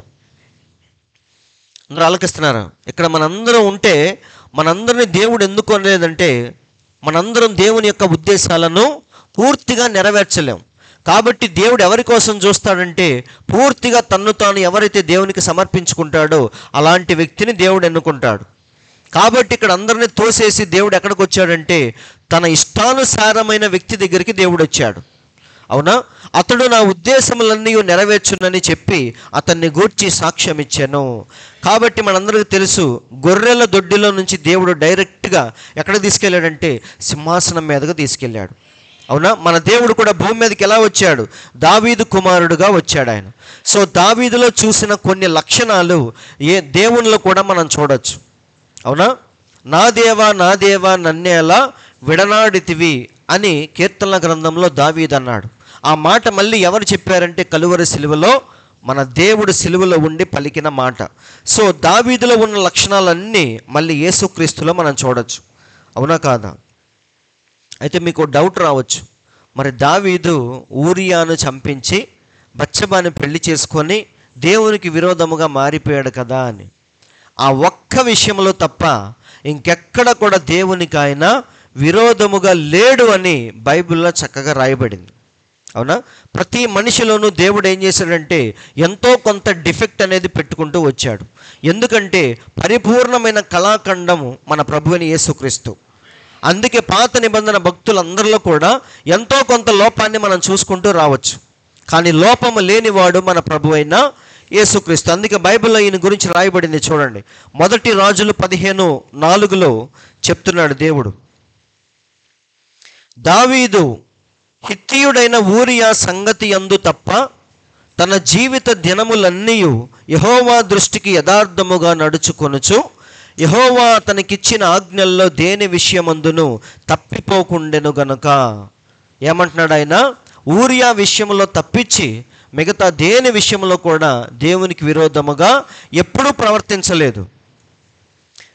దావీదు నిమిత్తము అతని తరువాత అతని కుమారుని నిలుపుటకును యెరూషలేమును స్థిరపరచుటకును అతని దేవుడైన యెహోవా యెరూషలేమునందు దావీదునకు దీపముగా అతన్ని ఉండనిచ్చెను. సో ఊరియా విషయంలో తప్పించి ఇంకా ఏ విషయంలో కూడా దావీదు దేవుణ్ణి బాధ పెట్టలేదు. కాబట్టి దావీదు తర్వాత మళ్ళీ ఆ సింహాసనాన్ని ఆయన పిల్లల కోసం దేవుడు ఉంచాడు. అందుకే దావీదుతో ఒక వాగ్దానం చేశాడు. ఏమని? భూమి ఆకాశము ఉన్నంత వరకు నీ కుమారుల్లో ఒకడు ఖచ్చితంగా ఆ సింహాసనం మీద ఉంటాడు అని దేవుడు వాగ్దానం చేశాడు. ఆ వాగ్దానం నెరవేరిందా లేదా? నెరవేరింది. ఎలా నెరవేరింది? యేసు క్రీస్తే ఆ సింహాసనాన్ని అధిష్ఠించాడు. అవునా? మానవ రాజ్యాలకు అంతం అనేది ఉంటుంది, కానీ దేవుని యొక్క రాజ్యానికి అంతం అనేది ఉండదు. అందుకే ఆయనే స్వయంగా దావీదు కుమారుడుగా వచ్చి ఆ వాగ్దానాన్ని నెరవేర్చాడు. కాబట్టి సహోదరులారా, మళ్ళీ దావీదులో చూసిన గుణలక్షణాలే మళ్ళీ యేసయ్యలో కూడా మనం చూడవచ్చు. అందరూ ఆలోకిస్తున్నారండి. ప్రతి విషయంలో మన దేవుడు ఏం చేశాడంటే తండ్రికే లోబడ్డాడు. ఈ గిన్నె నా యొద్ద నుండి తొలగించు, కానీ నా చిత్తము కాదు నీ చిత్తమే జరిగించు అన్నాడు. అంటే దావీదు ఎలాగైతే దేవుని యొక్క హృదయానుసారముగా జీవించాడో, ఇక్కడ దేవుడు కూడా ప్రతి విషయంలో తండ్రి చిత్తాన్ని నెరవేర్చాడు తప్ప ఆయన సొంత కార్యాలు ఎప్పుడు కూడా చేయలేదు. సో దావీదులో చూసిన గుణలక్షణాలన్నీ మన యేసుక్రీస్తులో చాలా వరకు మనం చూడొచ్చు. అందరూ ఆలోకిస్తున్నారా? అయితే దావీదు తన సింహాసనాన్ని విడిచి కొన్ని రోజులు అడవుల్లో అరణ్యంలో తిరగాల్సిన, పారిపోవాల్సిన పరిస్థితి వచ్చింది. అవునా?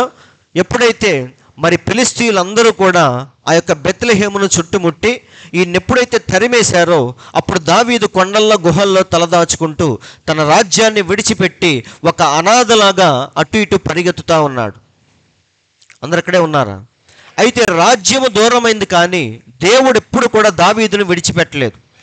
ఈరోజు దావీదు రాజ్యానికి దూరంగా ఉండొచ్చు, కానీ ఏదో ఒక రోజు మళ్ళీ ఆ రాజ్యానికి దావీదే రాజు అవుతాడన్న విషయం కొంతమందికి మాత్రమే తెలుసు. అందుకే దావీదు అరణ్యములో అడవుల్లో పారిపోతూ ఉన్నప్పుడు ఆయన నమ్ముకొని ముగ్గురు బలాఢ్యులు ఉన్నారని మన అందరికీ తెలుసు. అవునా? ఆ ముగ్గురు మాత్రం ఎప్పుడు దావీదుని విడిచిపెట్టలేదు. ఎందుకని? ఆ ముగ్గురికి తెలుసు ఏదో ఒకరోజు మళ్ళీ దావీదే ఆ రాజ్యానికి రాజయ్యేది అన్న విషయం ఈ ముగ్గురు బలాఢ్యులకి తెలుసు. కాబట్టి ఎన్ని కష్టాలు వచ్చినా, కన్నీళ్ళు వచ్చినా సరే దావీదును మాత్రం విడిచిపెట్టట్లేదు. ఎందుకంటే వారి నమ్మకం దేవుడు ఎన్నుకున్న రాజు దావీదు. ఈరోజు పారిపోవచ్చు, కానీ రేపు మళ్ళీ రాజు అయ్యేది ఈయన అని చెప్పేసి ఆయన అంటి పెట్టుకొని జీవిస్తున్నారు ఈ ముగ్గురు బలాఢ్యులు. అలాగే మన యేసయ్యను కూడా అందరూ తృణీకరించారు. తన సొంత వారే మన దేవుణ్ణి దూరం చేసుకున్నారు. అప్పుడు దేవుని పక్కన నిలిచిన వారు మాత్రం ప్రతి కాలములో కొంతమంది ఉన్నారు. అందరూ ఆలకిస్తున్నారు. మన దేవుణ్ణి అందరూ తృణీకరించారు, దూరం పెట్టారు. అయినా సరే దేవుని పక్షముగా ఉన్నవారు మాత్రం ప్రతి కాలములో దేవునికి కొంతమంది ఉంటారు. అందుకే ఏలియా ఏమన్నాడు? ప్రభువా, యెజెబెల్ అందరినీ చంపేసింది, రోషము కలిగి నేను ఒక్కడనే మిగిలిపోయాను అన్నప్పుడు దేవుడు ఏమన్నాడంటే, కంగారు పడొద్దు ఏలియా, నీలాగే ఇంకో 7,000 మంది యెహోవా పక్షముగా ఉన్నవారు ఉన్నారు, కంగారు పడొద్దు అని చెప్తాడు. ఇలా ప్రతి కాలములో దేవుని పక్షముగా ఉన్నవారు ఎంతో కొంతమంది దేవుడు కలిగి ఉంటాడు. ఆ రోజు దావీదు పరారీలో ఉన్నప్పుడు ముగ్గురు బలాఢ్యులు ఆయనతో పాటు ఉన్నారు. మన యేసయ్యను అందరూ తృణీకరించినప్పుడు 11 మంది శిష్యులు ఆయన పక్కన ఉన్నారు. ఈరోజు కూడా దేవుని పక్షాన మనందరం ముగ్గురు బలాఢ్యుల్లాగా మనందరం ఈరోజు ఉన్నాం అని ప్రవక్త అంటున్నాడు. ఇప్పుడు దావీదు కూర్చొని మరి అరణ్యంలో తిరుగుతూ ఉన్నప్పుడు ఆయన ఏమనుకున్నాడంటే, చాలా జాగ్రత్తగా చూడండి. ఇప్పుడు బెత్లెహేము అనగా అర్థం ఏంటి? దేవుని యొక్క రొట్టెల ఇల్లు అని. అవునా? అదొక చిన్న కుగ్రామం అని, పల్లెటూరు అని ఎవ్వరూ దాన్ని పట్టించుకోలేదు. కానీ తర్వాత ఏమైందంటే ఆ బెత్లెహేములో ఉన్న నేల చాలా సారవంతమైందని, అక్కడ పండిన పంటలు ఇంకా ఎక్కడ పండవన్న విషయం ప్రతి ఒక్కడికి తెలిసిపోయింది. అందుకే బెత్లెహేమును ఏమన్నారంటే రొట్టెల ఇల్లని దానికి పేరు పెట్టబడింది. అవునా? ఇప్పుడు బెత్లెహేము గురించి దావీదు కూర్చొని ఆలోచిస్తూ ఉన్నాడు. రాజ్యానికి దూరముగా ఉన్నాడు, అడవుల్లో కొండల్లో తిరుగుతూ ఉన్నాడు. అడవుల్లో కొండల్లో తిరిగేటప్పుడు దాహం అనేది, నీరు అనేది సరిగ్గా దొరకదు. ఆ సమయంలో దావీదు ఏమనుకున్నాడు? అబ్బా, ఒక్కసారి బెత్లెహేములో ఉన్న గవిని దగ్గర ఉన్న బావిలో ఉన్న నీరు ఎవరైనా తెచ్చి నాకు ఇస్తే ఎంత బాగుండు అనుకున్నాడు. ఈ మాటలు ఒకసారి మీరు ఆలోచించండి. బెత్లెహేము అనగా అర్థం ఏంటి? దేవుని యొక్క రొట్టెల ఇల్లు. ఇక్కడ ప్రవక్త చెప్తున్నాడు చూడండి, బెత్లెహేము అంటే కేవలం రొట్టెల ఇల్లు మాత్రమే కాదు, కానీ ఎంతో శ్రేష్టమైన నీరు కూడా బెత్లెహేములోనే దొరుకుతాయి అంట. బెత్లెహేం అంటే ఏంటి? అది తృణీకరించబడిన పల్లెటూరు. కానీ ఆ చిన్న పల్లెటూరులోనే సారవంతమైన ఆహారము, సారవంతమైన నీరు కూడా అక్కడే దొరికిద్ది. అందరూ ఆలకిస్తున్నారా? ఎక్కడ దొరకనంత శ్రేష్టమైన నీరు బెత్లెహేంలోనే దొరుకుతాయి. ఆ బావిలో మాత్రమే అలాంటి నీరు దొరుకుతాయి అంట. అందుకే దావీదు కూర్చొని ఏమనుకుంటున్నాడు? అబ్బా, ఎవరైనా ఒక్కసారి వెళ్ళి ఆ నీరు తెస్తే బాగుండు.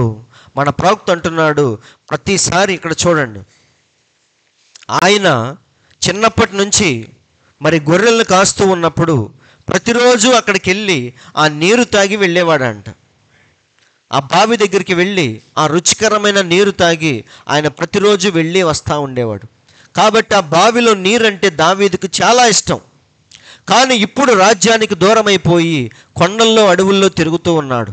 అలా తిరుగుతూ ఉన్నప్పుడు ఒక్కసారి ఆయన తాగిన నీరు జ్ఞాపకం చేసుకున్నాడు. అబ్బా, నీరు ఎంత బాగుంటాయి, ఎవరైనా వెళ్ళి నాకు కొంచెం తెచ్చిస్తే ఎంత బాగుండు అని చెప్పేసి ఆయన కొంచెం ఆశపడతాడు. దావీదు ఆశపడ్డాడంటే మీరు ఆలోచించండి, ఆ నీరు ఎంత శ్రేష్టమైనవో. రోజు తాగుతూనే ఉన్నాడు, ఆయన తింటున్నాడు, తాగుతున్నాడు. కానీ ఇక్కడున్న నీరు గురించి జ్ఞాపకం చేసుకున్నాడంటే ఆ నీటిలో ఏముంది? ఏదో ప్రత్యేకత దాగి ఉంది. కాబట్టి అక్కడ దొరికే ఆహారము కానీ, అక్కడ దొరికే నీరు కానీ చాలా శ్రేష్టమైనవని ఈ మాటలను బట్టి మనకు అర్థమవుతుంది. సో ప్రవక్త అంటున్నాడు, బెత్లెహేము అనగా కేవలం రొట్టెల ఇల్లు మాత్రమే కాదు, కానీ ఒక శ్రేష్టమైన జలము, నీరు దొరికే ప్రదేశము కూడా బెత్లెహేమే. అది అన్నిటికంటే తృణీకరించబడిన చిన్న ఊరు, కానీ దేవుడు ఆ ఊరిలోనే ఏం పెట్టాడు? అందరికీ సరిపోయిన ఆహారాన్ని, జలాన్ని దేవుడు ఆ ఊరిలోనే పెట్టాడు. కాబట్టి ఎప్పుడైతే దావీదు కోరుకున్నాడో అప్పుడు ఆ ముగ్గురు బలాఢ్యులు ఏం చేశారు? ప్రాణాలకు తెగించి వెళ్ళిపోయి యుద్ధాలు చేసి రక్తసిక్తమైపోయి సగం చచ్చిపోయి ఆ నీరు తీసుకొని వచ్చారు. అంటే వాళ్ళు నీటితో పాటు సగం చచ్చిపోయి వచ్చారు, కొర ప్రాణంతో వచ్చారు వాళ్ళు. అవునా? విలవిల్లాడిపోతూ ఉన్నారు. పైనుంచి కింద వరకు ఏం కారుతుంది? రక్తం కారిపోతూ ఉంది. కానీ నీరు మాత్రం జాగ్రత్తగా తీసుకొచ్చి, రాజా ఇవిగో, నువ్వు ఆశపడ్డావు కదా, తాగు అని చెప్పేసి ఇస్తున్నారు. వింటున్నారండి? ఎందుకని ఆశపడ్డాడంటే అక్కడ దొరికే నీరు మొత్తం ఇశ్రాయేల్ దేశంలో ఎక్కడ దొరకవంట. అక్కడున్నంత సమృద్ధి అయిన ఆహారం, రొట్టెలు ఆ దేశంలోనే ఎక్కడా దొరకవు. కాబట్టి దావీదు దాన్ని ఆశపడ్డాడు. అందుకే ముగ్గురు బలాఢ్యులు వెళ్ళి ప్రాణాలకు తెగించి ఆ నీరు తీసుకొచ్చి ఇచ్చారు. అప్పుడు దావీదు ఏం చేశాడు? ఇంత ఇష్టపడి లెక్కైతే ఏం చేయాలి? ఆ నీటిని తాగాలి. కానీ వారిని ఎప్పుడైతే చూశాడో అలా ఆయనకి తాగబుద్ధి కాలేదు. వాళ్ళు మామూలుగా తీసుకొచ్చి ఇచ్చుంటే తాగేవాడేమో, కానీ వాళ్ళు ఎలా తెచ్చారు? రక్తసిక్తమైపోయి రక్తాలు కారిపోతూ ఉన్నారు. అలాంటి వారు తెచ్చిన నీరు తాగటానికి మనసు లేక దాన్ని ఎవరికి ఇచ్చాడు? ఆయన యెహోవా నామం పేరిట దాన్ని పారబోసాడు. కాబట్టి ఆ నీరు ఎవరికి వెళ్ళి? దేవుని శ్రేష్టమైనది ఎప్పుడైనా సరే ఎవరికి వెళ్ళాలి? దేవునికి వెళ్ళాలి. అవునా కాదా? నీ జీవితంలో విలువైంది, శ్రేష్టమైంది ఎప్పుడైనా సరే దేవునికే మనం ఇవ్వాలి. కాబట్టి సహోదరులారా, ప్రవక్త అంటున్నాడు, ఆ రోజు ఎలాగైతే ముగ్గురు దావీదు పక్కన నిలబడ్డారో, ఈరోజు మన దేవుణ్ణి అందరూ తృణీకరించినా సరే మనం ఏం చేశాం? ప్రతి యుగంలో, ప్రతి కాలంలో దేవుని పక్షముగా ఉన్నవాడు దేవునికి కొంతమంది ఉంటారు. అందుకే దేవుడు ఏమన్నాడంటే, చిన్న మంద భయపడవద్దు, పరలోక రాజ్యము మీది అని చెప్పాడు. సో మనుషులందరూ దేవుణ్ణి తోసేసినా సరే ఆయన పక్షముగా ఉన్నవారు ప్రతి కాలంలో ఎంతో కొంతమంది ఉంటారు. ఈరోజు ఎవరున్నారంటే ఇక్కడ కూర్చున్న మనందరం దేవుని పక్షాన ఉన్నాం. అంటే ఎవరి పక్షాన? వాక్యపు పక్షాన మనందరం నిలబడ్డాం. దేవుని పక్షాన అంటే ఏంటి? యేసయ్య అంటే అందరికి ఇష్టమే. అంటే అందరూ దేవుని పక్షాన ఉన్నట్టేనా? కాదండి. వాక్యముతో ఎవరైతే జీవిస్తారో వారు మాత్రమే దేవుని పక్షాన ఉన్నట్టు. అందుకే ఆ రోజు మోషే ఏమంటాడు? రాతి పలకలు తీసుకొని వచ్చి గట్టిగా వాటిని ఆ దూడకేసి కొట్టి ఏమంటాడంటే, యెహోవా పక్షముగా ఉన్నవారందరూ నా యొద్దకు రండి అని పిలుస్తాడు. అందరూ ఆరాధించేది యెహోవానే. మళ్ళీ ఎందుకు ఆ మాట అన్నాడు ఆయన? యెహోవా పక్షముగా ఉన్నవారందరూ ఇటు రండని ఎందుకు అన్నాడంటే, అక్కడ వాక్యాన్ని నెరవేర్చేవారు కొద్దిమందే ఉన్నారు. అందుకే లేవీలు మాత్రమే మోషే దగ్గరికి వస్తారు. అవునా? కాబట్టి దేవుణ్ణి నమ్ముకోవటం గొప్ప విషయం కాదు, కానీ వాక్యాన్ని నెరవేర్చడం అనేది అన్నిటికంటే గొప్ప విషయం. కాబట్టి దేవుని పక్కన మనం ఉన్నామని చెప్పేది ఏంటిదంటే, వాక్యముతో ఎప్పుడైతే మనం కలిసి జీవిస్తామో అప్పుడు మనం దేవుని పక్షాన ఉన్నట్టు అర్థం. అవునా? కాబట్టి ముగ్గురు బలాఢ్యులు ఎలాగైతే దావీదు పక్షాన ఉన్నారో, ఈరోజు మనం కూడా త్రోసివేయబడిన దేవుని పక్కన ఈరోజు మనందరం ఉన్నాం. మన దేవుడు ఈరోజు త్రోసివేయబడవచ్చు, కానీ ఒకరోజు ఆయన 1000 ఏళ్ల పరిపాలనలో ఒక గొప్ప రాజుగా ఉండి ప్రపంచాన్ని పరిపాలిస్తాడు. అందుకే ఆయన శిష్యులతో ఏమన్నాడంటే, ఈ భూమి మీద మీకంటూ నేను ఏమి ఇవ్వను, కానీ ప్రపంచ పునర్జన్మమునందు మీ 12 మంది 12 సింహాసనాల మీద కూర్చుంటారు అని చెప్పాడు. కాబట్టి ఈరోజు మన దేవునికి రాజ్యము లేకపోవచ్చు. పిలాతు అడిగాడు, ఏమని? నీ రాజ్యం ఏది అన్నప్పుడు దేవుడేమన్నాడు? నా రాజ్యం ఈలోక సంబంధమైనది కాదు, కానీ పైన ఉందని చెప్పాడు. కాబట్టి ఒకరోజు మన దేవుడు ఆ రాజ్యాన్ని భూమి మీద స్థాపించినప్పుడు మనందరికీ దేవుడు ఏం చేస్తాడు? మంచి మంచి స్థానాల్లో దేవుడు మనల్ని కూర్చోబెడతాడు. ఈ ముగ్గురు బలాఢ్యుల్ని దావీదు తర్వాత ఏం చేశాడంటే, వారికి పట్టణాల మీద అధికారిగా నియమించాడు ఈ ముగ్గురిని. ఎందుకని? దావీదు పరిగెత్తుతూ ఉన్నప్పుడు ఈ ముగ్గురు ఆయన్ని విడిచిపెట్టలేదు. కాబట్టి దావీదు మళ్ళీ రాజైన తర్వాత ఈ ముగ్గురికి మంచి మంచి పొజిషన్లో వారిని కూర్చోబెట్టాడు. కాబట్టి ఈరోజు మనందరం ఏం చేయాలి చెప్పండి? అందరు ఇక్కడే ఉన్నారా? దేవుని పక్షాన మనం ఉండాలి. ఎలా ఉంటాం? వాక్యాన్ని ప్రేమిస్తూ వాక్యాన్ని ఎప్పుడైతే మనం నెరవేరుస్తామో అప్పుడు మనం ఎవరి పక్షాన ఉన్నట్టు? దేవుని పక్షాన ఉన్నట్టు. వాక్యాన్ని ప్రేమించకుండా వాక్యాన్ని నెరవేర్చకుండా మనం ఎంత ప్రార్థన చేసినా మనం దుష్టుని పక్షాన ఉన్నట్టు. అందరూ ఆలకిస్తున్నారా? ప్రార్థన చేసే వాళ్ళందరూ దేవుని పక్షాన, ప్రార్థన చేయని వాళ్ళందరూ అపవాది పక్షాన అనుకోవద్దండి. ప్రార్థన చేసే చాలామంది ఈరోజు అపవాది పక్కన ఉన్నారు. కానీ ఎవరైతే వాక్యాన్ని ప్రేమిస్తారో ఆ చిన్న గుంపు మాత్రమే దేవుని పక్షాన ఉన్నట్టు అర్థం.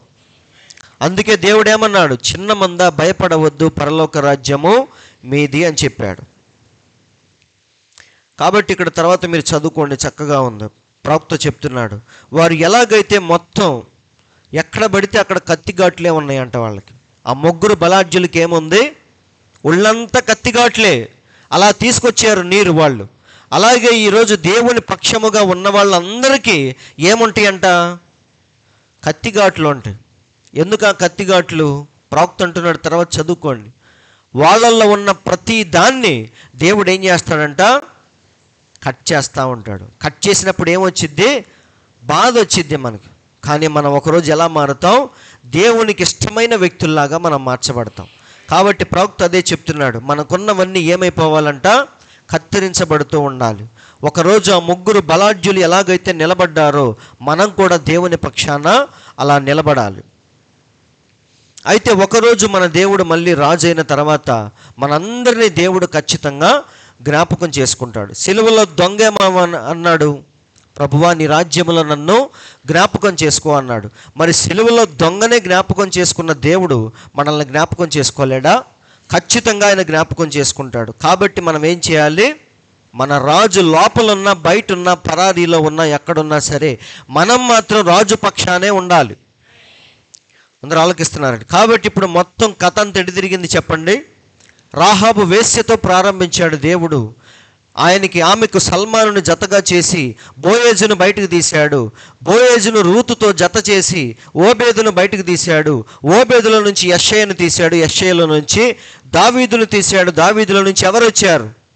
ప్రభువైన యేసుక్రీస్తు బయటకు వచ్చాడు. ఎందుకు అంటే, ఇప్పుడు చూడండి, ఎందుకు దేవుడు అల్పమైన బెత్లెహేములో పుట్టాడంటే, బెత్లెహేము అనగా దేవుని యొక్క రొట్టెల ఇల్లు మాత్రమే కాదు, కానీ శ్రేష్టమైన జలము దొరికే ప్రదేశము కూడా బెత్లెహేమే. కాబట్టి ఒక మనిషికి కావలసిన ఆహారము కానీ జలము కానీ అన్నీ కూడా దేవుడు త్రోసివేయబడిన బెత్లెహేములో ఎలాగైతే దాచిపెట్టాడో, అలాగే మన యేసు క్రీస్తులో కూడా ఆయన ఎలా వచ్చాడు భూమి మీదకి? నిజమైన జీవాహారము, నిజమైన జీవజలము మన ప్రభువైన యేసుక్రీస్తే. అవునా? బెత్లెహేము దేనికి సాదృశ్యం, దేనికి ముంగుర్తు అంటే ఎక్కడా దొరకని శ్రేష్టమైన ఆహారము, శ్రేష్టమైన జలానికి నిలయమే బెత్లెహేము. కానీ ఆ బెత్లెహేమును అందరూ ఏం చేశారు? తృణీకరించారు. కాబట్టి అల్పమైన చిన్న బెత్లెహేములో నుంచే జీవాహారమైన ప్రభువైన యేసుక్రీస్తు బయటకు వచ్చాడు. అందరూ ఆలకిస్తున్నారండి. కాబట్టి సహోదరులారు, ఇప్పుడు మీకు అర్థమైందా? చిన్న అల్పమైన బెత్లెహేమును దేవుడు ఎందుకు ఎన్నుకున్నాడంటే ఆయన కూడా ఎలా రావాలి? భూమి మీదకి జీవాహారముగా రావాలి. కాబట్టి రొట్టెల ఇంట్లో నుంచి బయటకు వచ్చాడు. జీవజలముగా రావాలి కాబట్టి శ్రేష్టమైన నీరు దొరికే బెత్లెహేములో నుంచి ఆయన బయటకు వచ్చాడు. అందుకే వచ్చిన తర్వాత ఏమన్నాడు చదవండి, చివరి మాట ముగించబోతున్నాను. యేసయ్య చెప్తున్నాడు, నా శరీరము తిని నా రక్తము త్రాగువాడే నిత్య జీవము గలవాడు, అంత్య దినమున నేను వాణ్ణి లేపుదును. ఇది చదవండి. నిజమైన ఆహారం ఏంటిది చెప్పండి? అరణ్యములో పితరులు తిన్న మన్నా నిజమైన ఆహారము కాదు.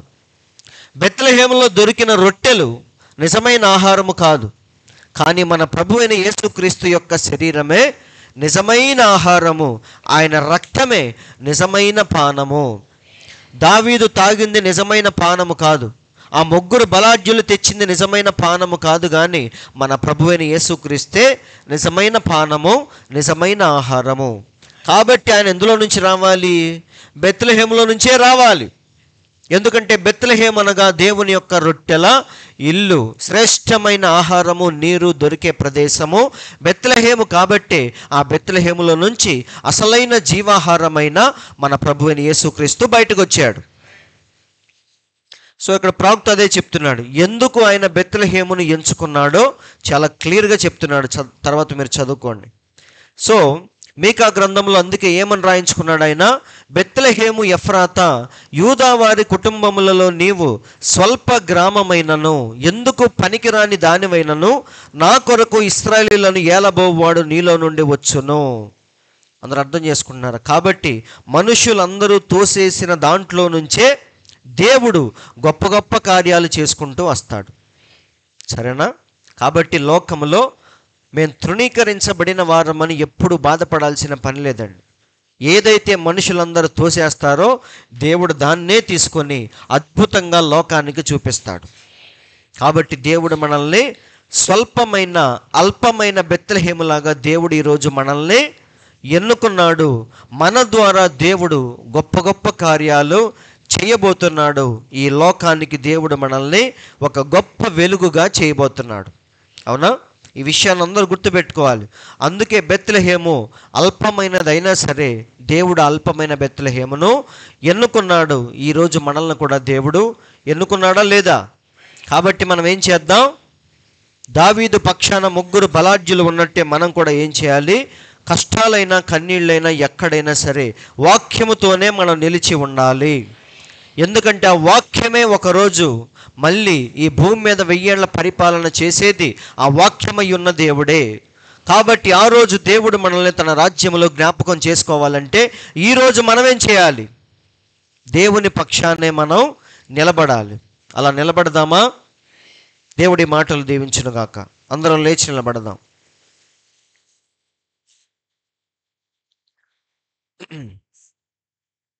అందరం లేచి నిలబడి కొద్ది నిమిషాలు మనం ప్రార్థనలో ఉందాం.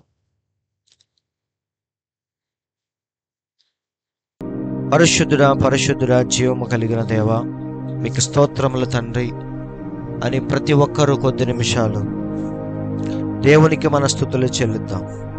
దేవా మీకు స్తోత్రములు ప్రభువా, కృపగల దేవా మీకు స్తోత్రములు తండ్రి, జీవము కలిగిన యేసయ్యా మీకు స్తోత్రములు ప్రభువా. నిజమే తండ్రి, నీవు సామాన్యతలో దాగి ఉండే దేవుడవు ప్రభువా. ఏదైతే అల్పమైనది స్వల్పమైనది అనుకుంటామో దాన్నే నీవు ఎన్నుకొని గొప్పగా చూపించే గొప్ప దేవుడవు తండ్రి. ఆ రోజు బెత్లెహేము అనేది యెహోషువ పంచిపెట్టేటప్పుడు అసలు బెత్లెహేము అనేదే లేదు ప్రభువా. అలాంటి చిన్న కుగ్రామంలో నీవు జన్మించి ఈరోజు తండ్రి దాన్ని ఒక రొట్టెల ఇల్లుగా మాకు చూపించినందుకు స్తోత్రములు ప్రభువా. అది ఎలాగైతే చిన్నదైనా సరే రొట్టెల ఇల్లుగా నీవు మార్చావో, అలాగే తండ్రి మమ్మల్ని కూడా ప్రభువా, తృణీకరించబడిన మమ్మల్ని ఎన్నుకొని మమ్మల్ని నీవు వధువుగా ఎంచుకున్నందుకు స్తోత్రములు తండ్రి. దానికి తగిన జీవితాన్ని మేము గడిపే కృపను మాకు దయచేయండి ప్రభువా అని ప్రతి ఒక్కరూ కొద్ది నిమిషాలు ప్రార్థనలో ఉందాం. దేవా మీకు స్తోత్రములు తండ్రి, పరిశుద్ధుడా మీకు స్తోత్రములు ప్రభువా.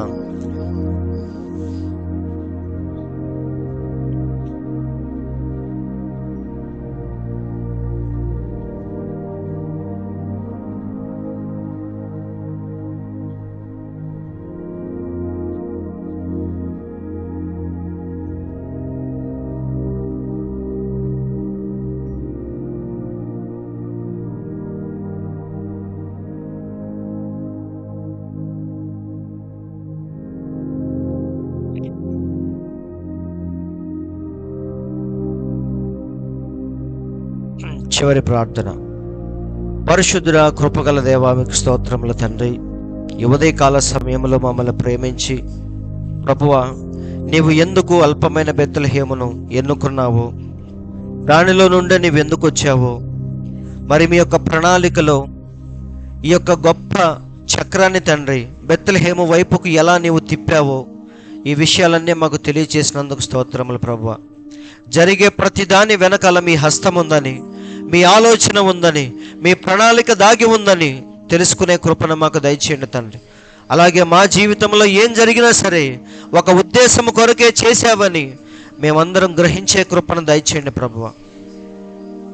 ఎన్నడూ కూడా తండ్రి నిన్ను విడిచిపెట్టి వెళ్ళిపోకుండా ఆ ముగ్గురు బలాఢ్యులు ఎలాగైతే నిన్ను అంటి పెట్టుకొని జీవించారో, నీవెప్పుడైతే ఒక చిన్న కోరిక కోరావో దావీదు, ఆ కోరికను నెరవేర్చడానికి ఆ ముగ్గురు ఎలాగైతే పరిగెత్తుకుంటూ వెళ్ళారో, అలాగే తండ్రి మీ కార్యము చేయటానికి, మీ చిత్తాన్ని నెరవేర్చడానికి మేము కూడా పరిగెత్తే కృపను మాకు దయచేయండి తండ్రి.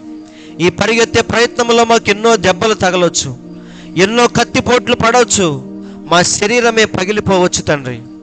కానీ నీ చిత్తాన్ని నెరవేర్చి మేము ఆవలి గట్టుకు వెళ్ళే కృపను మాకు దయచేయండి ప్రభువా. వచ్చిన ప్రతి ఒక్కరిని మీరు దీవించండి తండ్రి.